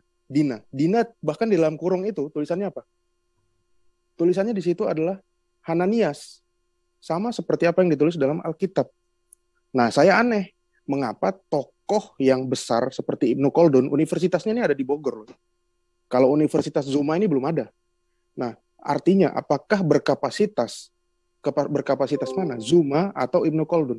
Ibnu Khaldun aja bisa menuliskan seperti itu. Tapi kalau Zuma pasti bisanya hanya membantah. Gitu Bang Erwin. Oke, jadi saya mau katakan para nabi PL tidak ada yang berjumpa dengan tubuh manusia Yesus. Tapi kalau teofani iya. Yang berjumpa dengan Yesus Nabi itu adalah mulai Nabi Yohanes Pembaptis. Selamat datang di kebenaran. Waktu habis. Oke, silakan narasumber Muslim ya. Kita kembalikan ke tema. Kembalikan aja ke tema alurnya ini biar tidak melebar. Silakan dari Muslim. Ya, baik. Jadi tadi dikatakan Abraham itu bukan nabi, Daud bukan nabi. Padahal di dalam kitabnya sendiri yang diambil dari agama lain itu dikatakan bahwa Abraham itu nabi. Itu tertera di dalam Kejadian 20 ya. Bahwa dia adalah seorang nabi. Dia ketika berbicara mengenai istrinya dikatakan bahwa suaminya dia itu adalah nabi. Yang dimaksud di sini adalah suaminya Sarah. Nah, tapi itu akan semakin jauh dari tema. Tema kita ini ternyata kita buktikan bahwa di dalam kitabnya Bani Israel itu tidak mengenal Yesus. Berarti Yesus ini bagi Bani Israel adalah tokoh fiktif. Ya, tidak dikenal oleh Bani Israel. Makanya kemudian kalau kita mencari titik benang merahnya antara pengajaran orang-orang Yahudi dengan Kristen itu nggak nyambung. Kita nggak tahu di mana benang merahnya yang harus kita sambungkan antara ajaran Yahudi dengan Kristen ini. Nah, tadi dikatakan kenapa Al-Quran tidak sambungkan? Oh, nggak bisa begitu. Kami bukan orang yang mengambil kitabnya orang untuk kemudian dicocok-cocokkan kepada kitab kami. Nggak bisa. Karena kitab kami itu adalah kalamullah, bukan hasil tulisan dari wartawan lalu kemudian dibuatkan seperti clipping, bukan. Pahami itu, ya. Nah, sekarang berbicara mengenai Yesus. Apakah nabi-nabi terdahulu mengenal Yesus? Jawabannya tidak. Itu aja, simple, sederhana. Berarti Yesus ini adalah oknum yang dibuat untuk dijual ke Romawi, untuk dijual ke Yunani, untuk dijadikan sebagai anak dewa, anak Theos. Dan itu laris. Bahkan ajaran itu dijadikan sebagai agama resmi. Orang Yahudi tepuk tangan. Itu yang perlu Anda pahami. Makanya Kristen itu ya gemur gelombangnya datang ke negara kita. Ini bukan dari orang Yahudi yang ngajarin, tapi orang Barat. Kenapa? Karena konsep itu memang dari ahli kitab dijajakan kepada mereka yang tidak bersunat, kepada mereka yang suka makan babi, kepada mereka yang ibadahnya hari Minggu. Laris, manis agama itu. Jadi kalau kita mencari, apakah ada nabi yang mengenal Yesus? Nggak ada. Karena Yesus itu adalah tokoh yang dibentuk untuk dijual kepada non-Yahudi. Dan itulah Anda. Silakan Dinda Wafi. Iya, sebenarnya Bismillahirrahmanirrahim, tema yang kita bahas itu intinya berarti kalau boleh saya simpulkan, jawaban dari Mas Erben dan Kaipas, tidak ada satupun semua nabi yang ada di PL itu mengetahui terhadap Yesus. Tidak ada yang tahu. Karena dari tadi lari kemana-mana. Sampai lari ke surat Yasin lah. Tafsiran surat Yasin. Katanya Ibnu Khaldun. Itu kalau saya jawab nanti ditentang lagi itu. Padahal jawabannya itu, wah itu gampang sekali. Saya boleh share screen ya? Izin share screen? Silakan. Ya. Adinda Wafi kalau membahas tentang bulus nggak usah. Jangan terpancing. Oh, enggak, Zuma. Enggak. Ini mereka saya orang cuma... ini harus diajarin, ya. Betul. Iya. Nah, di Bilangan 31 tadi katanya Musa, ya. Musa itu tidak berbuat dosa sama sekali. Ini Musa ini bertentangan dengan ajaran Yesus ini. Musa ini berperang ini, bahkan mengambil harta rampasan-rampasan dari perempuan-perempuan yang belum pernah bersetubuh dengan laki-laki. Apalagi Musa pernah membunuh. Nah, Musa pernah membunuh itu. Moderator ini lari dari tema apa enggak ini moderator? Tidak, karena kan menanggapi apa yang pernyataan tidak Anda ya? tadi. Iya. Pernyataan Anda tadi ya, mengatakan Ya, Musa bagus, tidak bagus, ini bagus. menunjukkan kalau Musa tidak kenal sama Yesus. Kenapa? Ajarannya Musa dan Yesus berbeda. Musa berperang, Yesus kalau ditampar pipi kiri, kasih pipi kanan. Seperti itu. Ajaran yang dibawakan oleh Musa itu berbeda dengan Yesus, menunjukkan Musa tidak kenal sama Yesus, meskipun nanti di Matius dia bertemu dengan Yesus, itu tidak ada pengakuan bahwa Musa ini pernah menceritakan Yesus akan jadi Tuhan, tidak ada begitu. Nah, jadi ajaran yang ada di Musa, bahkan Bapa Allah di dalam Imamat 4, ya, itu dalam satu perikop itu kan menjelaskan, dikasih tahu tata cara penghapusan dosa itu, penembus dosa dengan menggunakan domba. Kalau domba harus dengan domba perempuan. Tapi bagaimana ajaran Yesus? Yesus adalah domba anak Allah di Yohanes 1:29. Domba anak Allah yang akan menghapus dosa. Ini kan berbeda ajarannya. Cara-caranya berbeda. Masa kita akan mengatakan Yesus itu domba jantan, sedangkan ajaran Bapa Allah yang di Imamat itu adalah domba betina. Kan seperti itu. Jadi semua ajaran yang ada pada Bapa Allah yang diberikan kepada Musa itu berbeda dengan ajaran PB yang dibawakan oleh Yesus, baik masalah penghapusan dosa ataupun yang lain. Itu menunjukkan Musa tidak kenal sama Yesus, dan Musa juga memiliki Tuhan sendiri lain. Karena masa Yesus lupa dengan perjanjian dulu dengan Musa, kamu begini, kamu begitu. Nah, ternyata semuanya berbeda. Nah, itu menunjukkan berarti tidak ada, berarti ya. Kesimpulannya ada. Para nabi yang kenal dengan Yesus tidak ada itu. Ya, mungkin seperti itu dulu. Monggo, Bang Zuma dilanjut. Ya, terus kemudian ketika Anda mengatakan Daud bukan nabi, kitab Anda mengatakan Daud itu nabi. Ya, mana yang benar, Anda atau kitab Anda? Ya, harusnya Anda yang menjadi penulis kitab. Jangan Lukas. Karena Lukas mengatakan Daud itu nabi.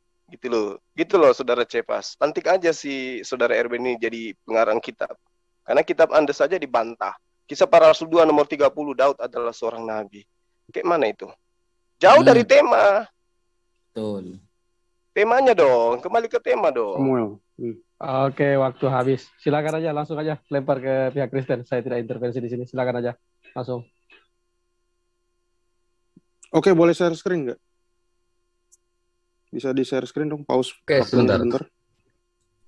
Ya, silakan. Oke. Ini berulang kali juga saya pakai ya di sini. Ibrani 11 ayat 26. Ia menganggap penghinaan karena Kristus sebagai kekayaan yang lebih besar daripada semua harta Mesir. Sebab pandangannya ia arahkan kepada upah. Nah, ini siapa? Ini Musa. Cuma saya dari tadi tidak akan memakai ini karena apa? Kalian pasti bilang, yang nulis Ibrani siapa? Gitu kan. Ini kan perjanjian baru. Nah, ini sebetulnya adalah penjelasan bahwa Kristus itu memang benar-benar sudah dikenal. Namun seperti yang tadi kami tegaskan di awal, itu adalah teofani. Teofani itu artinya kehadiran Sang Firman itu sebelum ia mengambil kedagingan dari rahim Maria. Itulah dia. Nah, terus sekalian saya menjawab lagi pertanyaan si Gufi. Nah, apakah ajaran menampar itu sama? Ajaran menampar dikasih pipi kiri, terus kasih pipi kanan, itu sama dengan ajarannya Musa. Nah, ini saya tanya dulu, ulangan ini kok dicabut lagi, bro? Oke, silakan. Apakah ulangan ini ditulis oleh Yesaya atau Daud? Ini kan kitab Taurat nih, ulangan. Sebab itu sunatlah hatimu dan janganlah kamu lagi tegar tengkuk. Oke, ini ulangan 10 ayat 16 ya. Kemudian saya memberikan lagi. Janganlah engkau menuntut balas dan janganlah menaruh dendam terhadap orang-orang sebangsamu, melainkan kasihilah sesamamu manusia seperti dirimu sendiri. Akulah Tuhan. Di mana yang berbeda? Tadi Musa itu sudah memilih Kristus sebagai suatu keuntungan yang jauh lebih besar gitu, daripada kekayaan yang ditawarkan oleh Mesir. Nah, ini imamat ini ditulis oleh siapa? Ini kan kitab Taurat. Ya nggak tahu memang karena di dalam Tauratnya Muslim memang berbeda. Bahkan 10 perintah Allah kalian juga nggak punya kan? Nah, itulah yang dijelaskan. Makanya di dalam Lukas 24 ayat 44, Yesus berkata bahwa harus digenapi semua tentang aku di kitab Taurat, di kitab nabi-nabi, dan di kitab kidung-kidung. Itu yang menjelaskan bahwa siapa itu Yesus, itu yang dinubuatkan. Itu makanya juga orang Yahudi hingga detik ini masih menunggu Mesias. Mesias yang sama seperti Yesus, tapi dia tidak bisa menghapus dosa ya. Mesias yang sudah datang itu kami imani, itulah Tuhan dan Allah. Seperti tadi yang saya sampaikan, bahwa dia duduk di sebelah kanan Allah. Anak manusia duduk di sebelah kanan Allah. Mesias itu harus memiliki kodrat, keilahian, dan kemanusiaan. Itulah yang dinubuatkan oleh nabi-nabi terdahulu, bukan nabi-nabi setelah era Muslim. Gitu. Nah, mereka masih menunggu di dalam keislaman, gelar Al-Masih itu nggak ada fungsinya. Gitu. Silakan Bang Irben. Aku mau share screen, waktunya dong. Di pause dulu, Bang. Oke, saya mau share screen. Mulai dari sini dulu ya. Saya hanya tunjukkan data saja. Ini berbicara tentang keterangan nubuatan dan penggenapannya tentang Yesus. Jadi banyak sekali di sini. Jadi memang kitab PL itu sudah banyak berbicara tentang siapa Mesias. Dan itulah Yesus dalam iman Kristen. Saya hanya tunjukkan aja. Ini saya ambil dari data-data yang sudah tervalidasi. Di dalam ayat ini ada banyak sekali nih. Daniel, semuanya ada ini. Jadi kalau ditanya ayatnya mana, banyak sekali. Kita ini bisa tunjukkan ayat dan bisa dibaca ini semua. Tinggal kalian cari aja daripada aku jelaskan satu-satu, waktunya nggak ada. Oke, sekarang saya akan share screen. Daud itu nabi, apa sih artinya Daud nabi? Saya sudah pernah membuat materi untuk hal itu karena saya suka dengan PowerPoint, walaupun bagi orang nggak ada powernya, nggak ada poinnya. Tapi bagi orang yang berpikir poinnya sangat menggentarkan ini. Itu ya, lihat ini. Ya. Jadi Daud adalah nabi, ini ayatnya. Oke, saya menjelaskan aja. Nabi Daud Yunaninya kan profetes. Nabi, bisa kitab nabi juga atau bisa juga bagian dari kitab-kitab nabi atau isi kitab nabi.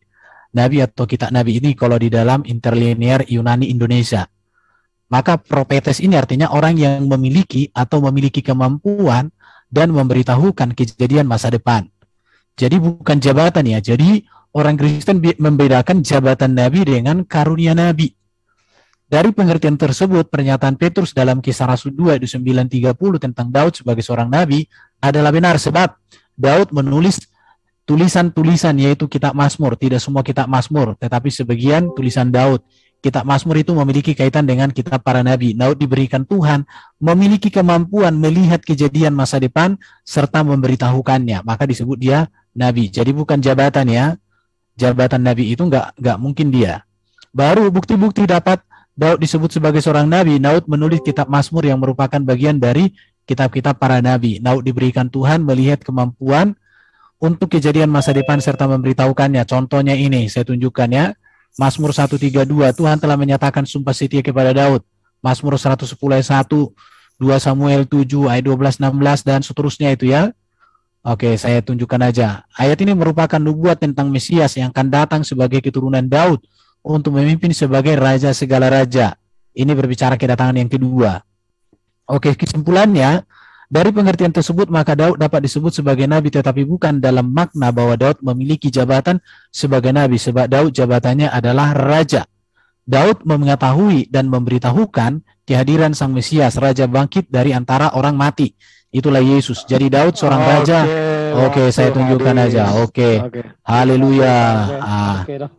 Langsung ke pihak Muslim, langsung aja disanggah. Oke, jadi sekali lagi saya katakan, saudara Erben ini lebih cocok jadi penulis Bible, kalah penulis Bible yang lain. Musa juga kalah. Dia harusnya yang jadi penulis Bible ini, dilantik nanti di Konsili Indonesia 2022. Amin. Bilangan 12 Haleluya. nomor 6. Ya, dengarkan Erben. Bilangan 12 nomor 6. Firman Tuhan kepada siapa? Kepada Musa. Apa yang dikatakan Tuhan? Dengarkanlah firmanku ini. Jika di antara kamu ada seorang nabi, maka aku akan menyatakan diriku kepadanya melalui penglihatan, dan aku akan berbicara kepadanya melalui mimpi. Abraham alami itu kan? Musa, Daud juga alami itu kan? Jadi definisi nabi yang kau karang-karang itu, ini tabrakan dengan apa yang ada dalam kitabnya Bani Israel. Meskipun hanya terjemahan, pahamilah itu. Kan sudah bahasa Indonesia, harusnya kau ngerti. Nabi itu seperti apa?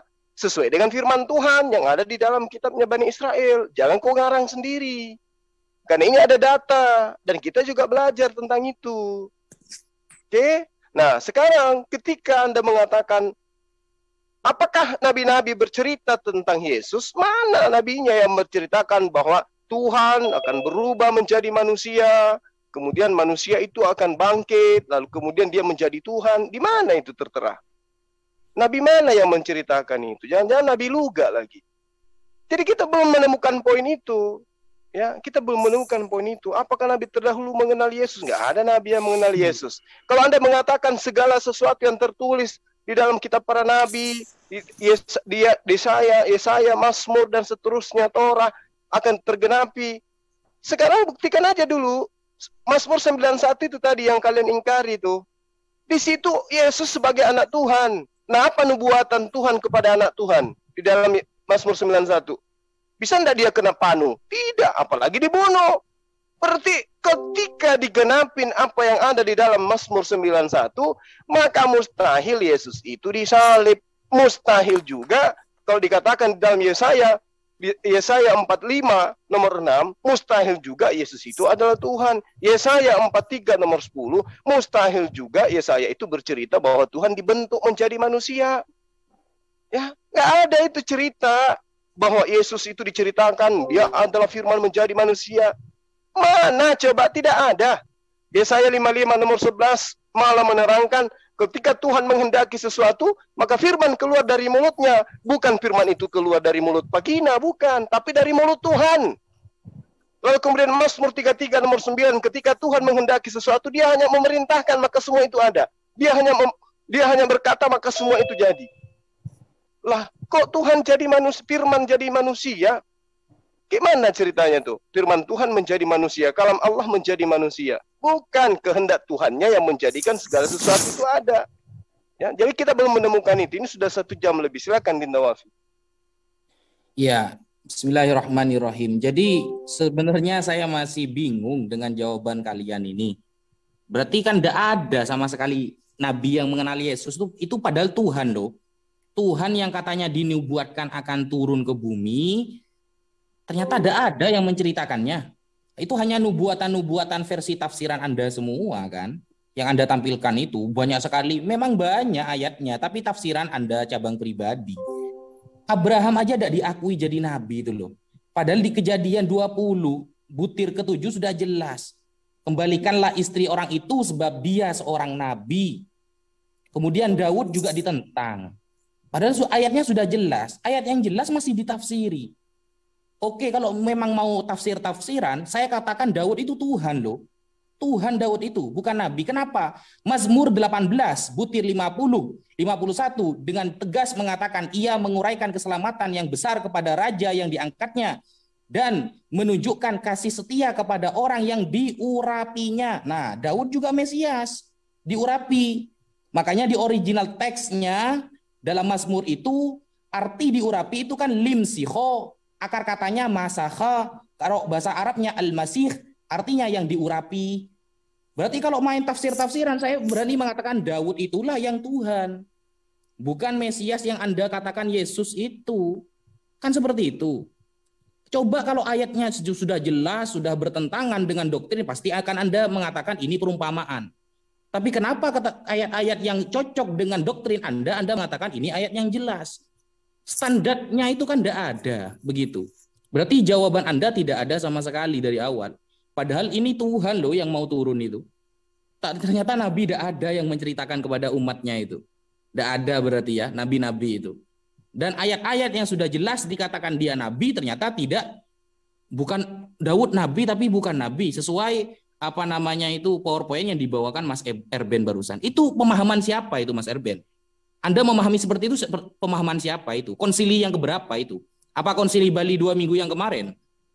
Tidak kan? Kalau seperti itu berarti Daud itu adalah Mesias. Karena di original teksnya juga dikatakan linsiho. Dari bahasa Arab al-Masih, Daud juga Mesias berarti. Di Mazmur kan seperti itu. Kalau main tafsir-tafsiran kan begitu nantinya. Nah, monggo dilanjutkan, Bang Zuma. Ya, jadi jelas ya, saudara, Habis. Anda tidak bisa membuktikan bahwa nabi-nabi terdahulu bercerita tentang Tuhan Anda yang adalah manusia. Oke, Demikian. waktu habis Kanda. Jadi masing-masing punya kesempatan 1 putaran ya sebelum closing statement. Jadi ini kesempatan terakhir ke pihak Kristen untuk memperkuat argumennya, mempertajam materinya sebelum masuk sesi closing statement. Silakan pihak Kristen. Silakan Bro Kayapas dulu. Ya, aku dikit ya. Tadi bro, siapa tadi yang bilang Daud? Wafi. Bilang bahwa Daud juga Mesias. Ya, Daud itu diurapi sama Nabi Nathan, bro. Itu kalau di Islam juga Nabi Nathan nggak tahu apa namanya. Mungkin jadi namanya berubah lagi jauh ya.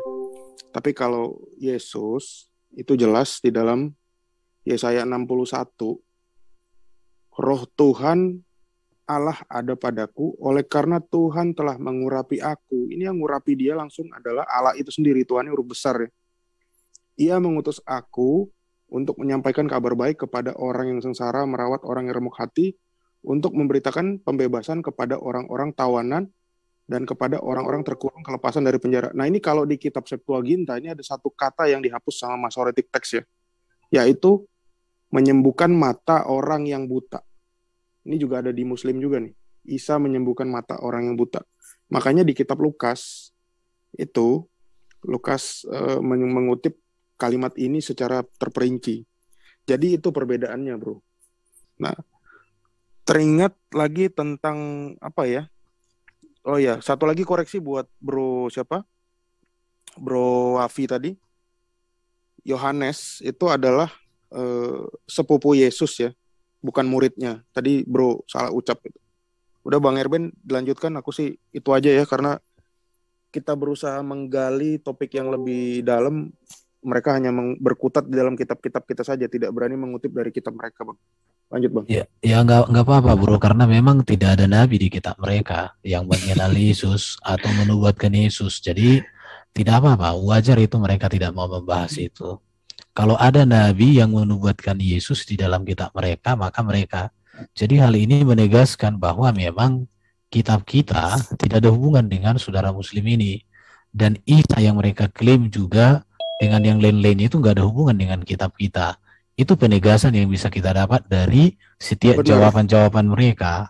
Nggak apa-apa. Iya. Itu sangat nanti bagus. Kalau kita ngomong Nabi Mika juga, Mika kan menubuatkan bahwa Mesias itu akan lahir di Bethlehem, bukan di bawah pohon kurma ya. Iya. Nanti kalau kita jawab juga mereka nggak ngerti juga gitu loh. Yesaya nggak ada, Daniel nggak ada, Mika nggak ada, Melkisedek nggak ada, Elia sama Henok nggak tahu mau kemana gitu kan. Ini capek juga.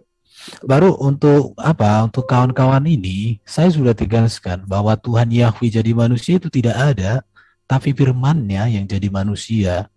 Baru ketuhanan Yesus itu berbicara ke penguasaannya bahwa dia Mesias. Dia yang berkuasa mengampuni dosa, dia berkuasa mengalahkan maut, dia berkuasa membawa manusia ke surga. Karena Yesus mengatakan, akulah kebangkitan dan hidup. Barang siapa percaya kepada aku, ya hidup walaupun sudah mati. Itulah Yesus. Jadi makanya di dalam Yesus ada hidup yang kekal. Bahkan Yesus dikatakan sebab anak manusia berkuasa untuk mengampuni dosa katanya. Itulah Yesus. Jadi kalau Yesus dibaptis juga tidak ada masalah bagi orang Kristen. Justru baptisan Yesus itulah menegaskan bahwa dia merendahkan diri menjadi sama dengan manusia seperti kami. Tetapi catatannya adalah waktu Yesus dibaptis itu ada deklarasi yang datang suara langsung dari surga dan disertai oleh penampakan dari Roh Suci, Roh Kudus melalui burung merpati. Inilah anak yang kukasihi, kepadanya lah aku berkenan. Itu deklarasi langsung dari surga. Maka tidak ada para nabi yang dideklarasikan, apalagi kalau nabi yang mendapatkan deklarasi itu dari orang yang tidak kompeten. Contoh seperti di tempat yang sunyi atau dari orang yang tidak kompeten, itu bagi kami jadi meragukan sekali. Jadi mau saya katakan gini ya, Yesus itu Tuhan, yes. Artinya apa? Dia berkuasa di bumi, di surga. Berkuasa mengampuni dosa, berkuasa mengalahkan maut, berkuasa mengalahkan iblis, dan berkuasa memberikan hidup yang kekal. Dan kekuasaan Yesus ini adalah dari Bapa di surga, yang darinya dia berasal. Karena Yesus mengatakan, aku datang dan keluar dari Bapa. Hanya satu-satunya Yesus yang datang dan keluar dari Bapa. Yang lain itu hasil biologis, kecuali Adam. Adam itu dibentuk dari debu tanah, diciptakan, dibentuk, diberikan hidup. Kalau Hawa dari tulang rusuk, bukan dari berbagai jenis tanah ya. Beda lagi nanti. Karena Adam di dalam Alkitab itu bukan diutus malaikat naik turun dari langit ke bumi untuk ambil tanah, ditolak berapa kali, kemudian yang terakhir berhasil. Gak ada kayak gitu. Jadi teman-teman, iya, diciptakan. Baru kata yang pertama dikatakan alhamdulillah katanya ketika sudah bisa ngomong, ya udah itulah itu ya. Jadi teman-teman muslim, jangan lagi ragu kalian untuk mengakui bahwa Yesus itu adalah juru selamat yang datang dari surga, yang sudah ditetapkan Allah bahwa di dalam dia, melalui dialah seluruh perkenanan Allah untuk mengampuni, menebus, menyelamatkan nyata. Tidak ada kami mengatakan bahwa Yesus Bapa itu sendiri, nggak ada. Firman-Nya Bapa itu sendiri, maka dia katakan ilahi. Karena dia lahirkan dari wanita perawan Maria, maka dia adalah manusia, insani. Tetapi dia manusia yang sempurna, yang nggak ada dosanya sama sekali, bro. Di situ dikatakan, bahkan kalau Isa sama dengan Yesus, aku pernah baca di kitab-kitab kalian itu, sesungguhnya semua manusia yang dilahirkan oleh manusia telah dijamah oleh setan, kecuali Isa dijamah iblis, kecuali Isa putra Maryam, katanya gitu. Jadi sebenarnya kalau kalian menghina Yesus, kalian harus menghapus dulu itu ayat-ayat itu. Baru Yesus terkemuka di sorga mulia. Kalian hapus dulu itu kalau kalian berani menghina Yesus. Itulah kira-kira dulu dari saya. Selamat datang di kebenaran. Waktu habis. Jadi ini kesempatan terakhir kepada pihak Muslim untuk memberikan sanggahan dan tanggapan ya sebelum masuk sesi closing statement. Silakan dari pihak Muslim. Iya, jadi memang kalau kita berbicara mengenai Nabi Isa alaihissalam, beliau adalah manusia suci. Tapi ketika kita berbicara mengenai Yesus, dia adalah manusia yang terkutuk. Di dalam kitabnya Kristen, Isa manusia yang mulia, manusia yang suci. Di kitabnya Islam, di kitabnya Kristen, Yesus manusia terkutuk. Itu nggak bisa dipungkiri itu. Nah, lalu kemudian saudara Ebe mengatakan, satu-satunya yang keluar dari aku, satu-satunya apa, Yesus satu-satunya yang keluar dari Bapa. Anda ini bertahun-tahun, berpuluh tahun belajar sampai sekolah tinggi itu belajar apa sebenarnya? Matius 4 nomor 4. Yesus sendiri yang mengatakan, ada tertulis manusia bukan dari roti saja, tetapi dari setiap firman yang keluar dari mulut Allah. Jadi semua manusia ini keluar dari mulut Allah, keluar dari Allah. Atau Anda mengatakan Yesus bukan keluar dari mulut, tapi dari bawah. Yesus dari mulut kan? Iya kan? Apa buktinya? Gabriel datang kepada Maria. Tuhan ingin engkau hamil. Itu firman yang keluar dari mulut Allah. Sesuai dengan Yesaya 55 nomor 11. Mazmur 33 nomor 9. Aku menginginkan Maria perawan itu hamil dan melahirkan manusia bernama Yesus. Sudah selesai. Berarti Yesus sama dengan manusia yang lain. Berasal keluar dari firman Tuhan. Ya, jadi berhenti mengatakan bahwa Yesus itu satu-satunya firman yang keluar. Percuma juga kau bilang itu keluar satu-satunya dari Tuhan. Tapi ternyata di kitab Anda itu dia manusia terkutuk. Bahkan Paulus pun menghinanya, ya kan? Nah, kalau Anda ingin bercerita tentang, adakah Nabi yang bercerita tentang Yesus? Ya, Anda harusnya mengatakan ada, Nabi Paulus. Ini yang saya tunggu dari tadi. Kenapa Anda nggak berani mengatakan Nabi Paulus? Bukankah di dalam kitab Anda dikatakan Paulus itu Nabi, Saulus itu Nabi? Katakan aja dia itu adalah Nabi. Lagian di dalam bilangan 12 yang saya katakan tadi, nomor 6. Jika ada di tengahmu seorang Nabi, aku akan berkata menyatakan diri kepadanya. Apakah Paulus itu menuliskan bukan karena firman Tuhan? Bukan karena dari Tuhan yang dia tulis itu? Lukas. Ya, bilang aja kalian itu punya Nabi. Lukas.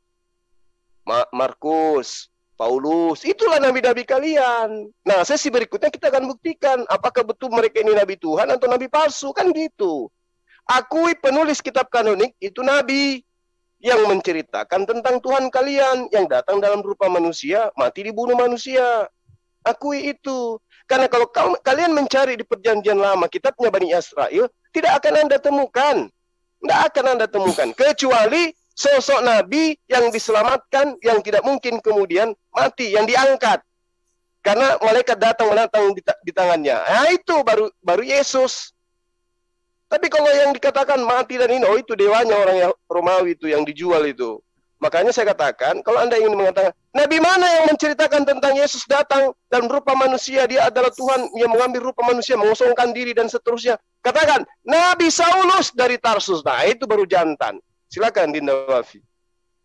Iya, tadi Kaipas mengatakan yang mengurapi, bismillahirrahmanirrahim, yang mengurapi Daud itu adalah Nathan ya. Coba nanti setelah ini bawa ayatnya ya.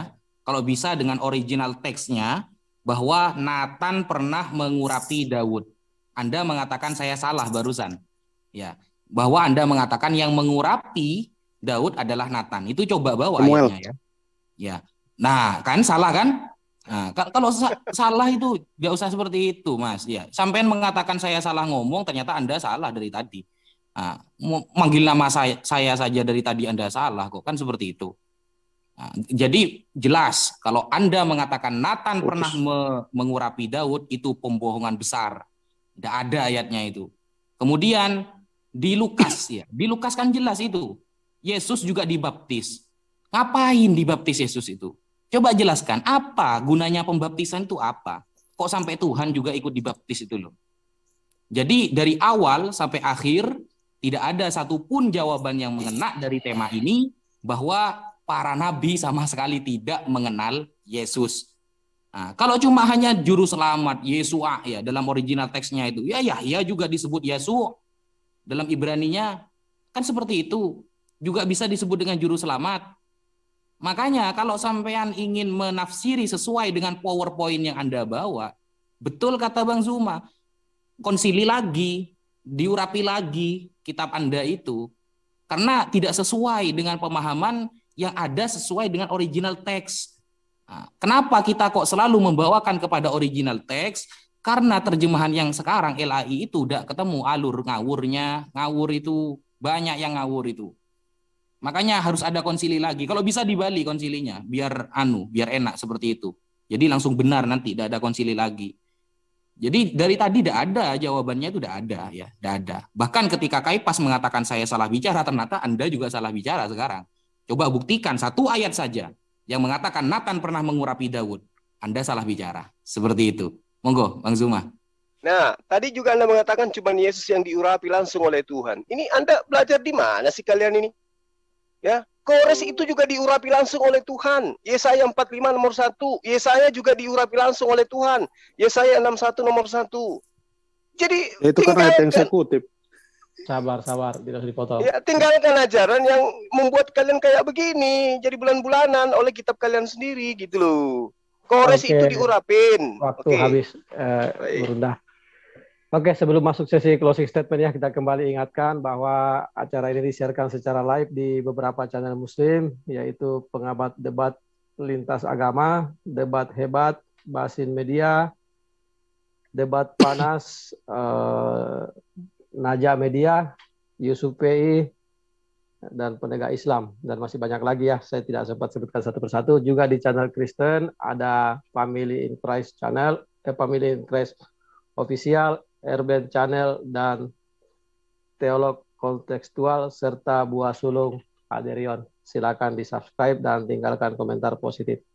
Oke, sesuai kesepakatan yang kami sudah sepakati dengan pihak EPC, dalam hal ini Bang Kaisar, Pak Hin, dan Bang Kayapas kemarin juga hadir, bahwa jika di Zoom Muslim, maka yang belakangan closing statement adalah Muslim, jika di Zoom Kristen, Kristen yang belakangan closing statement. Dan materi closing statement tidak lagi menimbulkan pertanyaan baru, dan tidak cukup menyimpulkan hasil diskusi tadi sesuai pemahaman masing-masing lah. Silakan kepada masing-masing narasumber menyimpulkan hasil diskusi tadi tanpa membuka narasi yang bisa menimbulkan orang penasaran untuk menjawab lagi. Silakan kita dahulukan lagi pihak Kristen yang duluan untuk closing statement. Berapa menit ini Bang Abi? 6 menit sesuai aja. Bang Erben, aku dulu ya. Monggo. Ya, terima kasih atas waktunya teman-teman Muslim ya. Saya akan memaparkan sedikit kesimpulan bahwa dari diskusi ini sama seperti diskusi kemarin yang saya merupakan narasumber, kami tidak menemukan juga bahwa dari narasumber Muslim bisa membantah, justru yang dikorek-korek adalah kitab kami. Kitab kami, kitab yang kami pakai dan ditafsirkan seenak perut saja, dan bukan malah dari kitab rekan-rekan Muslim sendiri. Artinya memang dari kenabian ini dan Yesus itu dari literatur Muslim itu tidak dapat dibantah secara pasti ya. Gitu. Terus saya mau membahas sedikit. Tadi pertanyaan yang belum dijawab adalah Yesus dibaptis ya, karena Yesus adalah orang Yahudi. Yahudi itu ada tradisi mikveh ya, atau pembasuhan di dalam kitab imamat itu, di mana orang-orang supaya dibersihkan sebelum beribadah. Baptis mikveh itu berbeda dengan baptis yang merupakan baptis itu adalah sekali untuk seumur hidup. Kalau mikveh itu adalah setiap kali mau beribadah mereka akan melakukan mikveh. Jadi konsep yang ada di PL digenapi oleh perjanjian baru gitu.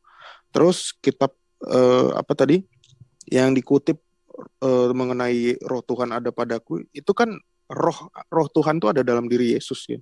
Itu kalau mau dikutip Kores juga itu nggak nyambung, karena yang di situ Kores tidak memiliki roh Tuhan ya, dan dia juga tidak diurapi secara langsung. Dan Yesaya 61 itulah yang menceritakan tentang Yesus gitu. Terus mengenai tadi Yesus boleh katanya si Zuma tadi, Yesus itu panu aja nggak boleh. Ya memang Yesus nggak punya panu di punggungnya, di pundaknya, apalagi tanda tompel gitu nggak ada. Karena di Yesaya 9 ayat 6, lambang pemerintahan itu ada di atas bahunya. Dan itu bukan artinya ada sesuatu yang nempel di pundaknya, enggak. Itu adalah alegoris di mana dia kekuasaan ketuhanan dia itu. Terus yang paling fatal tadi Bro Gufi tadi bilang Yohanes Pembaptis.